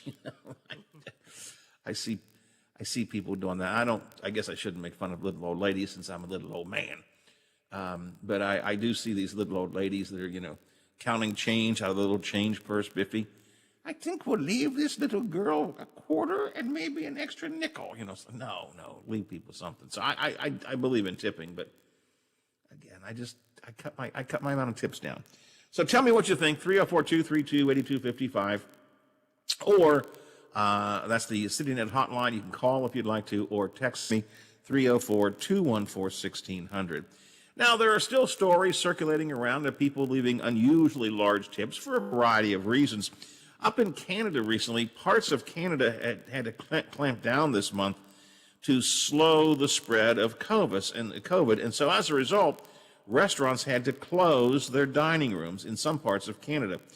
On the last day they were open, someone walked into a restaurant in Ottawa, bought a bottle of wine, $37 it cost, and tipped the staff $700. Now, I've been a big tipper, but that's a little bit more than I would have done. $37 bottle of wine, a $700 tip. Here's one of the owners of the restaurant. Few tears from the servers because they knew them, and very humbled. I had to kind of walk away because I got a little bit emotional. We believe in give back. Communities got to come together during a hard time. It means the world to us. It's not even really the amount, but it's the intention. Just grateful, very humbled. Now, I don't know that I've ever given $700. I have given large scale tips, as in I've tipped more than it's cost me in a meal for certain occasions, like Biffy, the Ugly Server contest the Alpha used to do. Oh, yeah.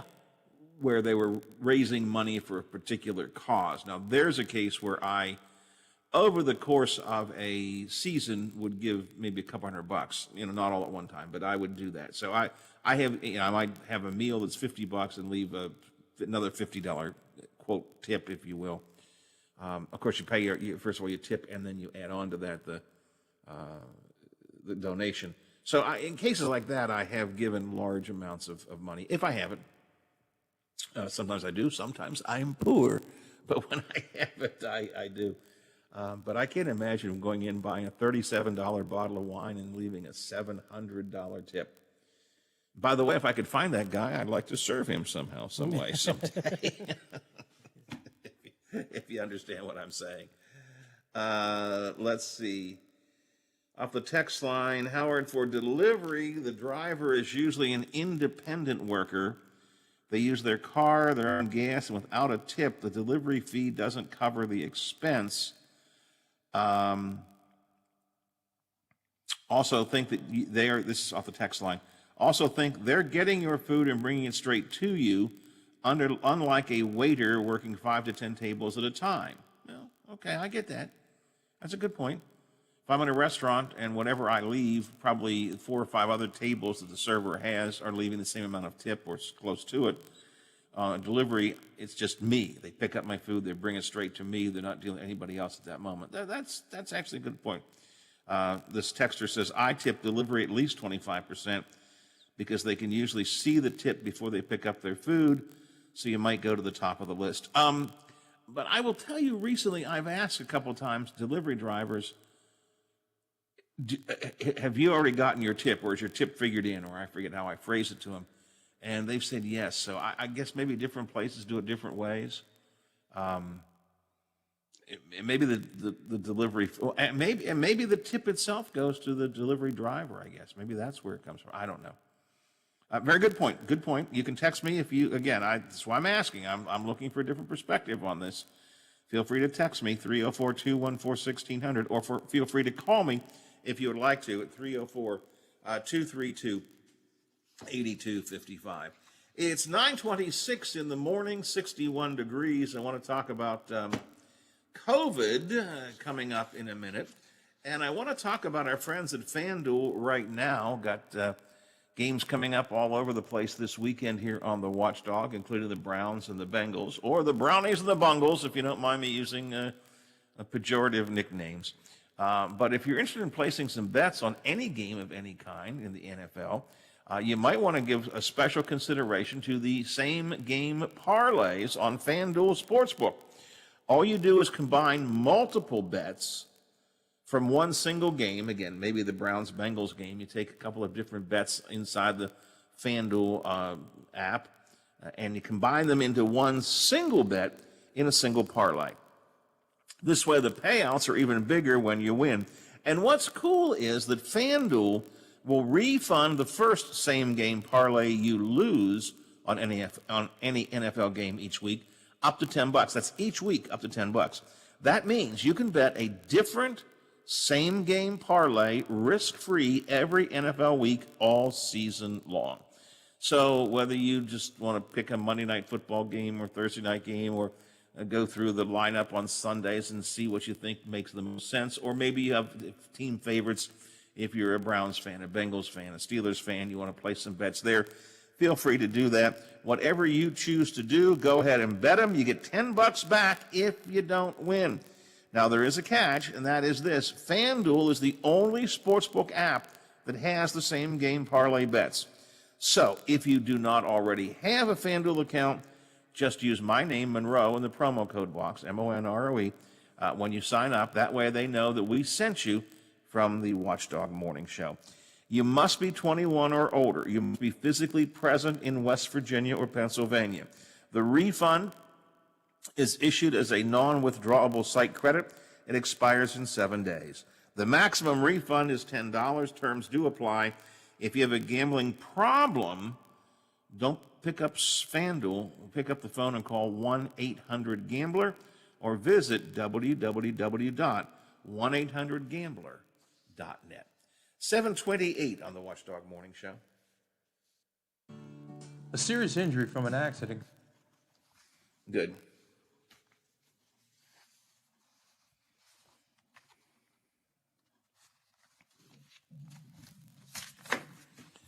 I'll do some COVID stories when we come back before we go to news.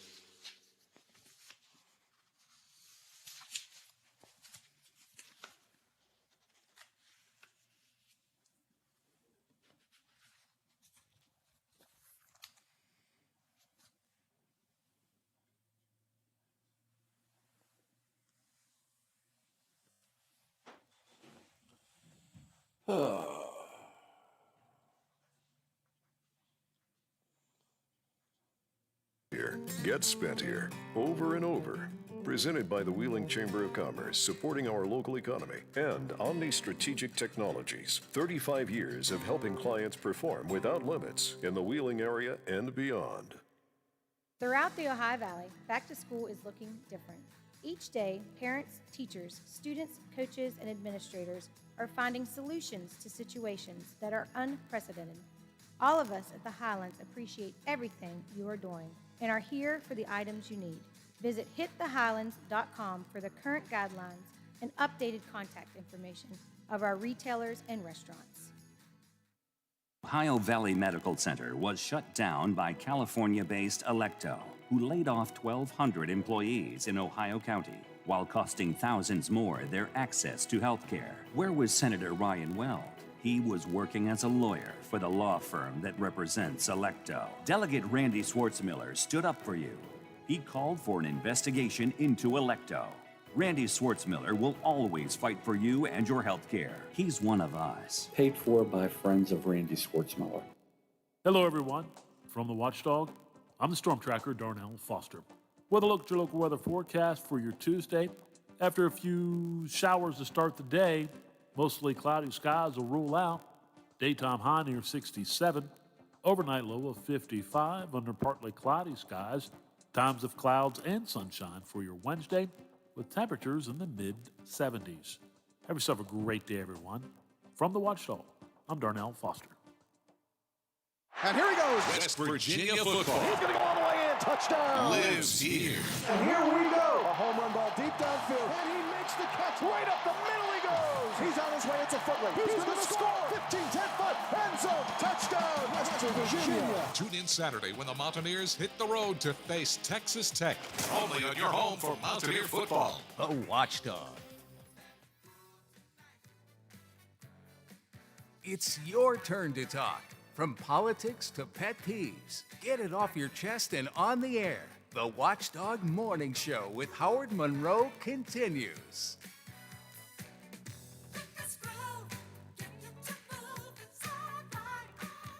Mail-in ballot number, absentee ballot numbers, if you will, just released from the Secretary of State's office for the day today. In Ohio County, so far, just a smidgen under, literally 6 votes under 31,000, or 33,100, 3,994 to be precise as of this morning, absentee ballots cast in Ohio County. Of those, 1,151 are Democrat and 1,020 are Republican. So a little lean to the Democrat, but not a dramatic lean there.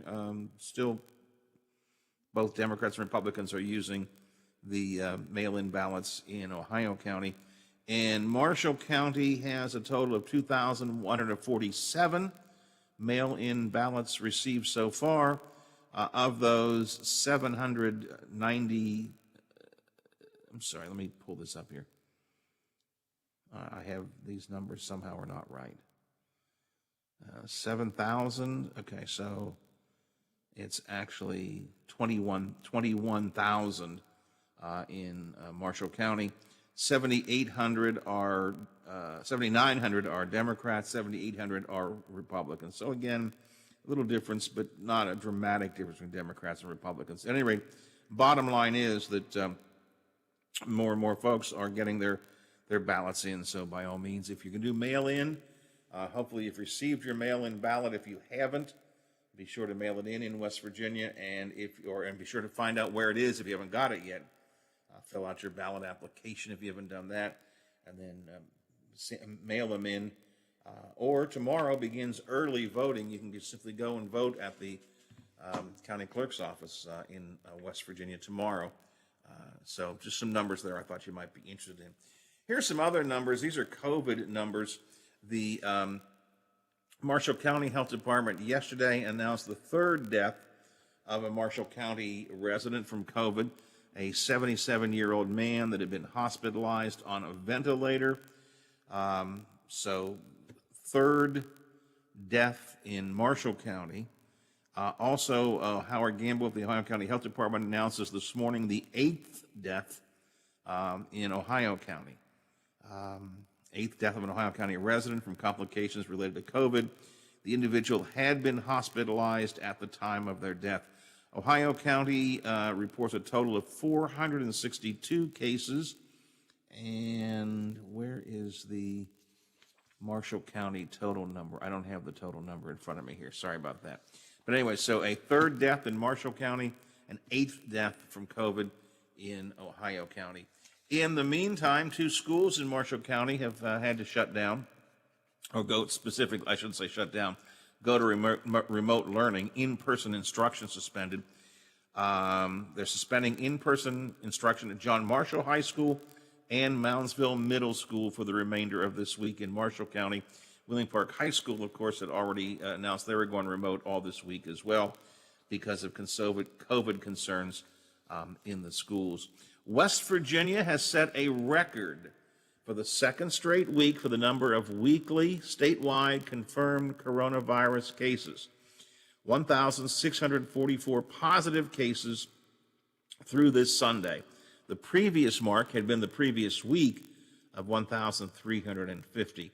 The state surpassed 200 positive daily virus cases for the first time back on August the 30th. That was the first time it went over 200 daily, and it has now hit that mark 19 times since then, including 334 cases last Thursday. So we're watching the numbers rise in West Virginia. Governor Justice yesterday took note of the fact that we have 1 red county and 10 orange ones. Now, this is on the DHHR map, not on the State Education Department map.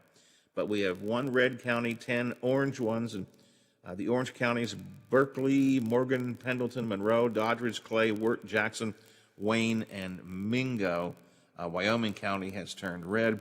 The governor says the solution is more testing, making more testing accessible. I'm all in favor of that, but I think the real answer is we've got to get more people paying attention to following the guidelines, wearing the masks, and so on.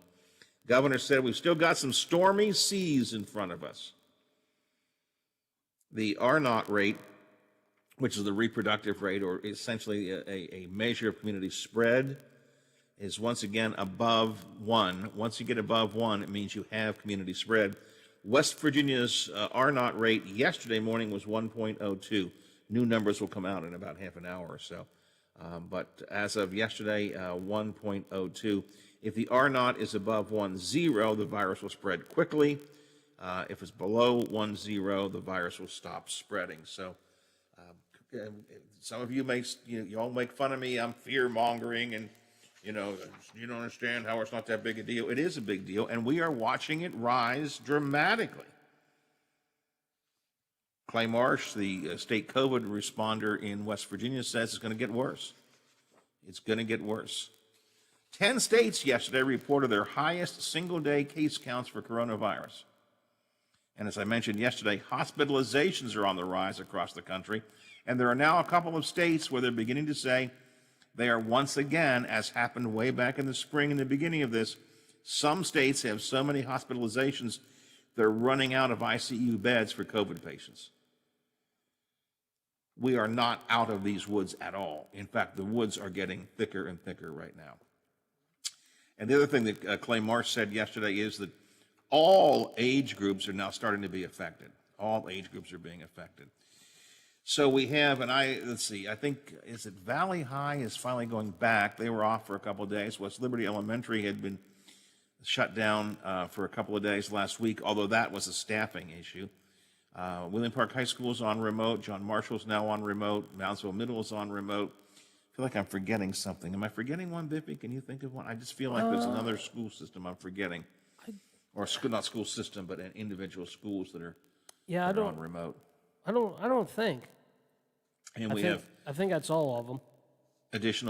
One additional death in both Marshall County and in Ohio County as of yesterday. So, again, I point that out. You call me a fearmonger, but the truth of the matter is these COVID rates are rising and are concerning. 9:38, 22 till the hour. Let's check some headlines for you. Metro News will bring you up to speed on COVID and other matters. And because you probably want some betting lines before you call FanDuel and bet, we'll check the betting lines for Brent Musburger's Guys in the Desert. And then we'll head into the home stretch, a few odds and ends until it's time to talk to our friends from the Big Seven. The Metro News Update is brought to you by Thomas Auto Centers, Mall Road, St. Clairsville. Get the best deal at Thomas Auto Centers.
Biff, give me a minute. I'm going to walk away. I'll be back.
in franchise history after their win over the Browns. For vsin.com, I'm Mike Sennett on The Watchdog. I've known Tim McCormick for over 60 years. We grew up together in Warwood. Our dads were both union pipe fitters. The McCormicks have been an instrumental part of Ohio County. Tim and his family have been hard workers and community-minded. Tim is one of us, Ohio County, West Virginia, born and raised. Tim and other fellow commissioners, including now Judge David Sims, Commissioner Randy Wharton, and Administrator Greg Stewart, were instrumental in the creation of the Highlands after we here in Ohio County had lost most of our retail stores to the St. Clairsville Mall. Tim and his fellow commissioners assumed the responsibility and the risk to bring back retail to Ohio County. For years, the going was tough, but today McCormick's hard work and dedication to all of his neighbors has paid off. Local craftsmen and hundreds of employers have helped develop and build the business on the 300-plus acre site. Restaurants, movie theater, and a sports complex second to none will enable recreation, entertainment, and sporting events for our children and grandchildren. But that's not Tim's only calling card. Additionally, he has helped provide over $15 million to our communities for water, sewer, and sidewalk projects. He helped provide over $13 million for public safety and for our heroic first responders, including providing volunteer fire department air packs and creating a paid ambulance service with coverage to our entire county.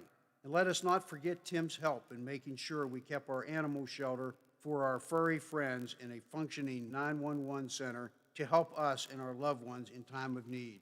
Each time we elected Tim, he delivered for the people of Ohio County. We need Tim McCormick's continuing leadership, and I urge you to vote for and keep Tim McCormick Commissioner. Hello, everyone. From the Watchdog, I'm the Storm Tracker, Darnell Foster. With a look at your local weather forecast for your Tuesday. After a few showers to start the day, mostly cloudy skies will rule out. Daytime high near 67. Overnight low of 55 under partly cloudy skies. Times of clouds and sunshine for your Wednesday with temperatures in the mid-70s. Have yourself a great day, everyone. From the Watchdog, I'm Darnell Foster. WKKX and WVLY voted coolest couple in their high school yearbook. Give us a call and tell us what you're thinking. Locally, 304-214-1600. Out of the area, toll free, 866-514-1600 or 304-232-TALK.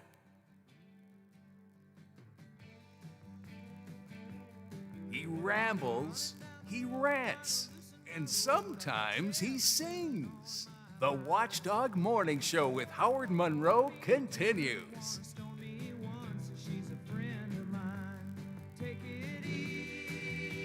So I go into the kitchen during the break here at my home studios and say to my wife, I'm really, really hungry. I have to eat something. I mean, I'm feeling weak. I'm feeling weak. I've got to eat something. I've got to have something. I think I should order my sausage gravy and biscuits. And she says, nope. You can have this. If you're looking on the video screen, you can see a hard-boiled egg. One crappy little hard-boiled egg. This is going to deal, well, whatever works, I guess. Not bad. Protein. It's not. Yeah, but it's not sausage gravy and biscuits. I thought I could try I think I'm going to pass out. I feel so weak from not having any food this morning. I really need it badly. I thought I was going to succeed in maybe convincing her I needed to get, but no. One lousy hard-boiled egg. Did you at least get a piece of toast with it? No. Not even that? One lousy hard-boiled egg. And that's breakfast. That's not breakfast. I may have to wait till she leaves and try the. All right, I don't have. She took my credit card. I wonder if Bob Evans uses Apple Pay. I could do Apple Pay. I have Apple Pay. That's on my phone. No, I guess not. I'm going to be stuck with a hard-boiled egg. Jeez. Well, the good news is for the heart doctor, that may push things back so he can make his hit the date he selected for my demise. I don't know. Hey, I want to talk to you about my friends at FanDuel. You know, we're really pushing these same-game parlay bets lately. I've talked to a lot of folks who get a kick out of playing the same-game parlays. Everybody likes to, most people like to bet, just bet a straight money line spread bet, if you will. And that's great. But then after a while, you want to kind of mix it up a little bit, kind of create some more excitement. And FanDuel has all different kinds of betting opportunities for you. But one of the more popular things that are being tried these days on FanDuel and only on FanDuel are the same-game parlays. It's really pretty simple. All you have to do is combine multiple bets on any single game. You make a couple of bets on a single game, combine them all into a single parlay. And this way, if you win, the payouts are even bigger. And FanDuel, as they like to do for new users, they will help you if you don't win. In fact, they will refund the first same-game parlay you lose on any NFL game each week, all NFL season long, up to $10. That means you can bet a different parlay risk-free every NFL week all season long. You want to take a shot at a Monday Night Football game, or you want to do Thursday Night Football, or you have a personal favorite. We're carrying the Browns and the Bengals this weekend, for example. Maybe you've got a favorite in that game that you want to bet. Go to FanDuel and place a couple of different bets, combine them together into a single same-game parlay bet, and take advantage of their offer, all right? Now, FanDuel is the only sportsbook app that has the same-game parlay bets, so you have to be sure that you're using FanDuel if you want to do it. If you don't already have a FanDuel account, just download the FanDuel account, use my name, Monroe, in the promo code box when you sign up, and that way they know that we sent you here on the Watchdog Morning Show. As always, I have to remind you, you must be 21 years of age or older. You must be physically present in West Virginia or in Pennsylvania. The refund is issued as a non-withdrawable site credit that expires in 7 days. The maximum refund is $10. Terms do apply. If you'd like to gamble, by all means, download FanDuel and use my promo code to get yourself a FanDuel Sportsbook app on your phone or your iPad or wherever. But if you have problems gambling, and some people do, then please don't download FanDuel. Rather, call 1-800-GAMBLER, 1-800-GAMBLER, or visit www.1800gambler.net. We have a lot of sports activity for you all week this week, kicked off yesterday with our Buckeye Roundtable on WVOY in the evening last night. This afternoon at noon, it will be the Neil Brown press conference, right, Brother Biff? Yes, it will be starting at noon and ending at 1. And then Bill DeFabio has an hour-long Bill DeFabio variety show from 1 until 2 o'clock. Let's see, today, who's on today? I think DJ Daner is on for the afternoon drive today. So that'll be your afternoon drive host for the day today. Tomorrow, and of course at 6 o'clock is always Tony Caridi and Statewide Sportsline.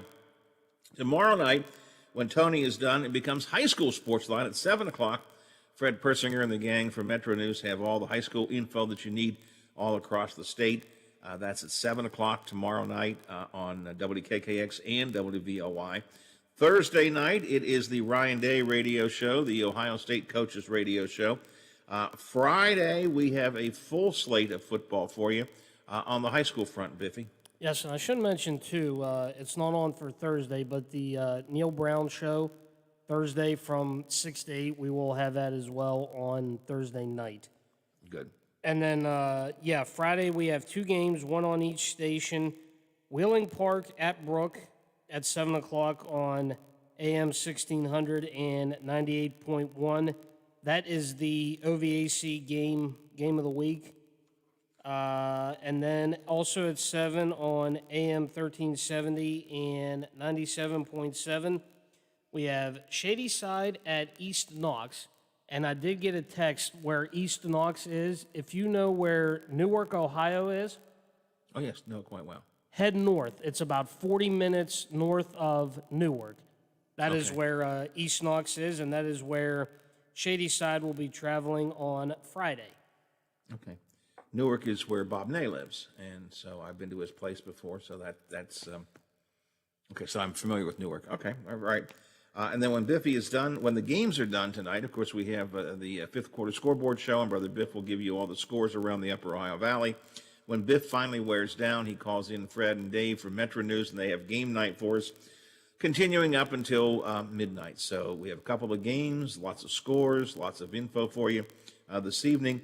And high school action continues tomorrow as well, Biff? Yes, and then on Saturday, we have Wheeling Central at Weird Madonna at 7 o'clock. That game is on AM 1370 and 97.7. So, again, tell your out-of-town friends that like to listen. It's going to be on there because starting at 2 o'clock is the pregame for West Virginia and Texas Tech, with the kickoff scheduled for 5:30 at Texas Tech. And that game will be on AM 1600 and 98.1. And then so again, keep in mind, Central game tomorrow night at 7 o'clock, but it will be on WVOY. You can listen on the radio, AM 1370, FM 97.7, or use your TuneIn radio app if you're out of the immediate broadcast area, or use the watchdognetwork.com streaming feature on our website. Either way, any of all those ways will work for you. Just be sure and listen to the game. And as Biff said, in particular, tell your out-of-town friends who like to follow Central, they can find it on WVOY this week, not on WKKX. And then we should mention, too, on Saturday, the Ohio State Buckeyes at home with a noon kickoff against Nebraska. And our broadcast time will be around 10:30 in the morning on that. So, and then I started to say a full weekend, but we're not done yet because then we have the Browns and Bengals on Sunday, too. Yes, the Battle of Ohio kickoff scheduled for 4:25. All right, so lots of activity for you here on the Watchdog. We do provide you with plenty of sports coverage all season long, so check that out. Any word from my friends at Channel 7, Biffy? Yes, we have Bob. Bob's here. Good morning, Mr. Westfall. How are you, sir? I'm good. How are you, sir? Good. Let me check. All my parts are in place. Absolutely. What's up today? Well, it's a few things we're working on today. We're going to check out, as you know, the soup kitchen's been closed. We're going to head over there. Panhandle cleaning and restoration are over there. They're cleaning that up. So we're going to go over there and get some information on that cleaning. So we'll have an update there. West Liberty University has narrowed down its candidate search for president down to 4. So we're going to have a little bit of information on those 4 people. who want to be president of West Liberty University, so we'll have a little bit on that. I'm going to talk to Marshall County's superintendent of schools. Marshall County is looking at no snow days. Obviously, now with remote learning a little more mainstream, if you will, they're looking at education continuing even if their schools canceled because of snow. So we're going to talk to the superintendent and have them explain that to us, what they're thinking. So it means school won't be, if we do have a bad winter, school won't be pushed into the warm days of spring and things like that. So that's kind of interesting, something, I guess, a little positive come out of this pandemic situation. Yeah, I agree it's positive, and I know that it's a very positive thing that the remote learning will be able to continue even if it's a snow day. On the other hand, come on, it's a right of childhood to have snow days. You know, Bob, remember the snow days when we were kids? Everybody was looking for a snow day, a day off. They made a movie about it, for God's sake, snow day. Right. Yeah, that was the best part of going to school. But it didn't seem like it snowed much when I was a kid. But anyway, that was always something to look forward to. So those are some of the bigger things we're working on today. It'll be 97.1 of them. Anything else going on? Well, Students for Life of America, they're having a demonstration at Joe Manchin's office here in Wheeling. So we're going to be down there. That's today at 10 o'clock. This morning, this 10 o'clock. So Stephanie Grinley will be heading down to that in support of the nominee for the Supreme Court. So we're going to check that out, see what they've got to say. So a little bit of everything, a little bit of everywhere today. All right, sounds good. People can check it out at noon, 5, 6, 10, 11, 5:30, statewide coverage with Mark Curtis and the gang. And, of course, always throughout the day, keep an eye on WTRF.com. I know that's what I do. That's how when I know news is breaking, it breaks right there. You can check it at WTRF.com. Good talking to you, Bob. We'll do it again tomorrow. All right, guys. Take it easy. All right, thanks a lot. Bob Westfall from the Big Seven, a few of the stories they're going to be working on. Yeah, Ohio County has been talking about maybe they won't have snow days anymore. Marshall County says maybe no snow days. And it is a good thing. Now that people have got this whole remote learning concept down, the teachers know how to use it, administrators know how to use it, students know how to use it. It's a good thing, Biff. But, it was always kind of fun to have those snow days, Yeah. Wake up in the morning and look outside and say, snow day. Yeah, it kind of takes away from childhood there, not having snow days. But man, again, another reason why I'm thankful that I grew up in the time that I did, and did the things that we did. And when you see some of this stuff going away now, you just shake your head. Uncle Biff, you mean you had you got days off of school when it snowed? We have to go to the computer.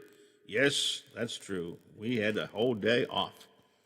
And, of course, what I used to always love, and I still do, is when they had snow days around here, for example, it was always a snow day, cannot go to school, snow day, no school, which meant Ogilvy Park opened up early.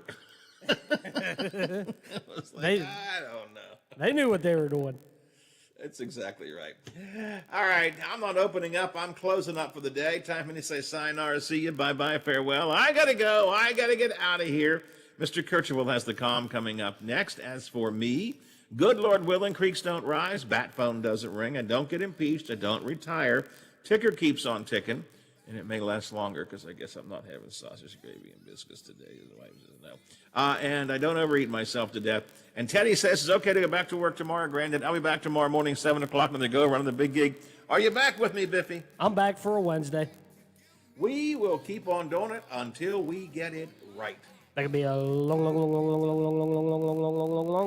time. Indeed. The Watchdog is FM 98.1, AM 1600 WKKX Wheeling, FM 97.7, AM 1370 WVLY Moundsville. The ABC News is brought to you by Thomas Auto Centers, Mall Road, St. Clairsville. Get the best deal at Thomas Auto Centers. I'm Dave Packer. Google faces an antitrust. All right, Biffy, another day is done. I guess I'll finish eating my egg. Crappy little hard-boiled egg here. I guess that's it. That's all I got today. I think she's leaving here in a couple of minutes. Maybe as soon as she leaves, I can sneak something. I don't know. If I could order it and have it delivered before she gets home, she wouldn't even know. Of course, then she'd look in the trash can and see the Bob Evans box and would wonder what's going on. Well, I have to figure it out. I'll figure it out. All right. Yeah, put it inside another bag, wrap it up tight. That's not a bad idea. All right, Erica's storage tomorrow. I don't know what else. We'll figure something else out. And if you need me, you know where I am. I'll be here trying to eat food somehow. And give me a call if you need me. Thanks for your help, as always. All right, talk to you later. Bye. White House and North Carolina, where it's neck and neck. A new poll from ABC News and the Washington Post shows a dead heat in the critical battleground state of North Carolina. Joe Biden at 49%, President Trump 48% among likely voters. Concerns about the coronavirus pandemic are lifting Biden, while the state's sizable evangelical and rural populations are going heavily for the president. Sources tell ABC the Trump campaign is increasingly worried that the president's chances of winning North Carolina have all but evaporated. That's a state Team Trump heavily invested in and views as essential for the president's path to victory. Karen Travers, ABC News, Washington. The Supreme Court late Monday with a split 4-4 decision, meaning that a lower court ruling in the key battleground state of Pennsylvania will stand. Mail-in ballots received up to 3 days after Election Day will be counted. You're listening to ABC News. Mr. Clean, Mr. Clean, Mr. Clean. Most people know that Mr. Clean Magic Eraser removes crayon and scuff marks from walls.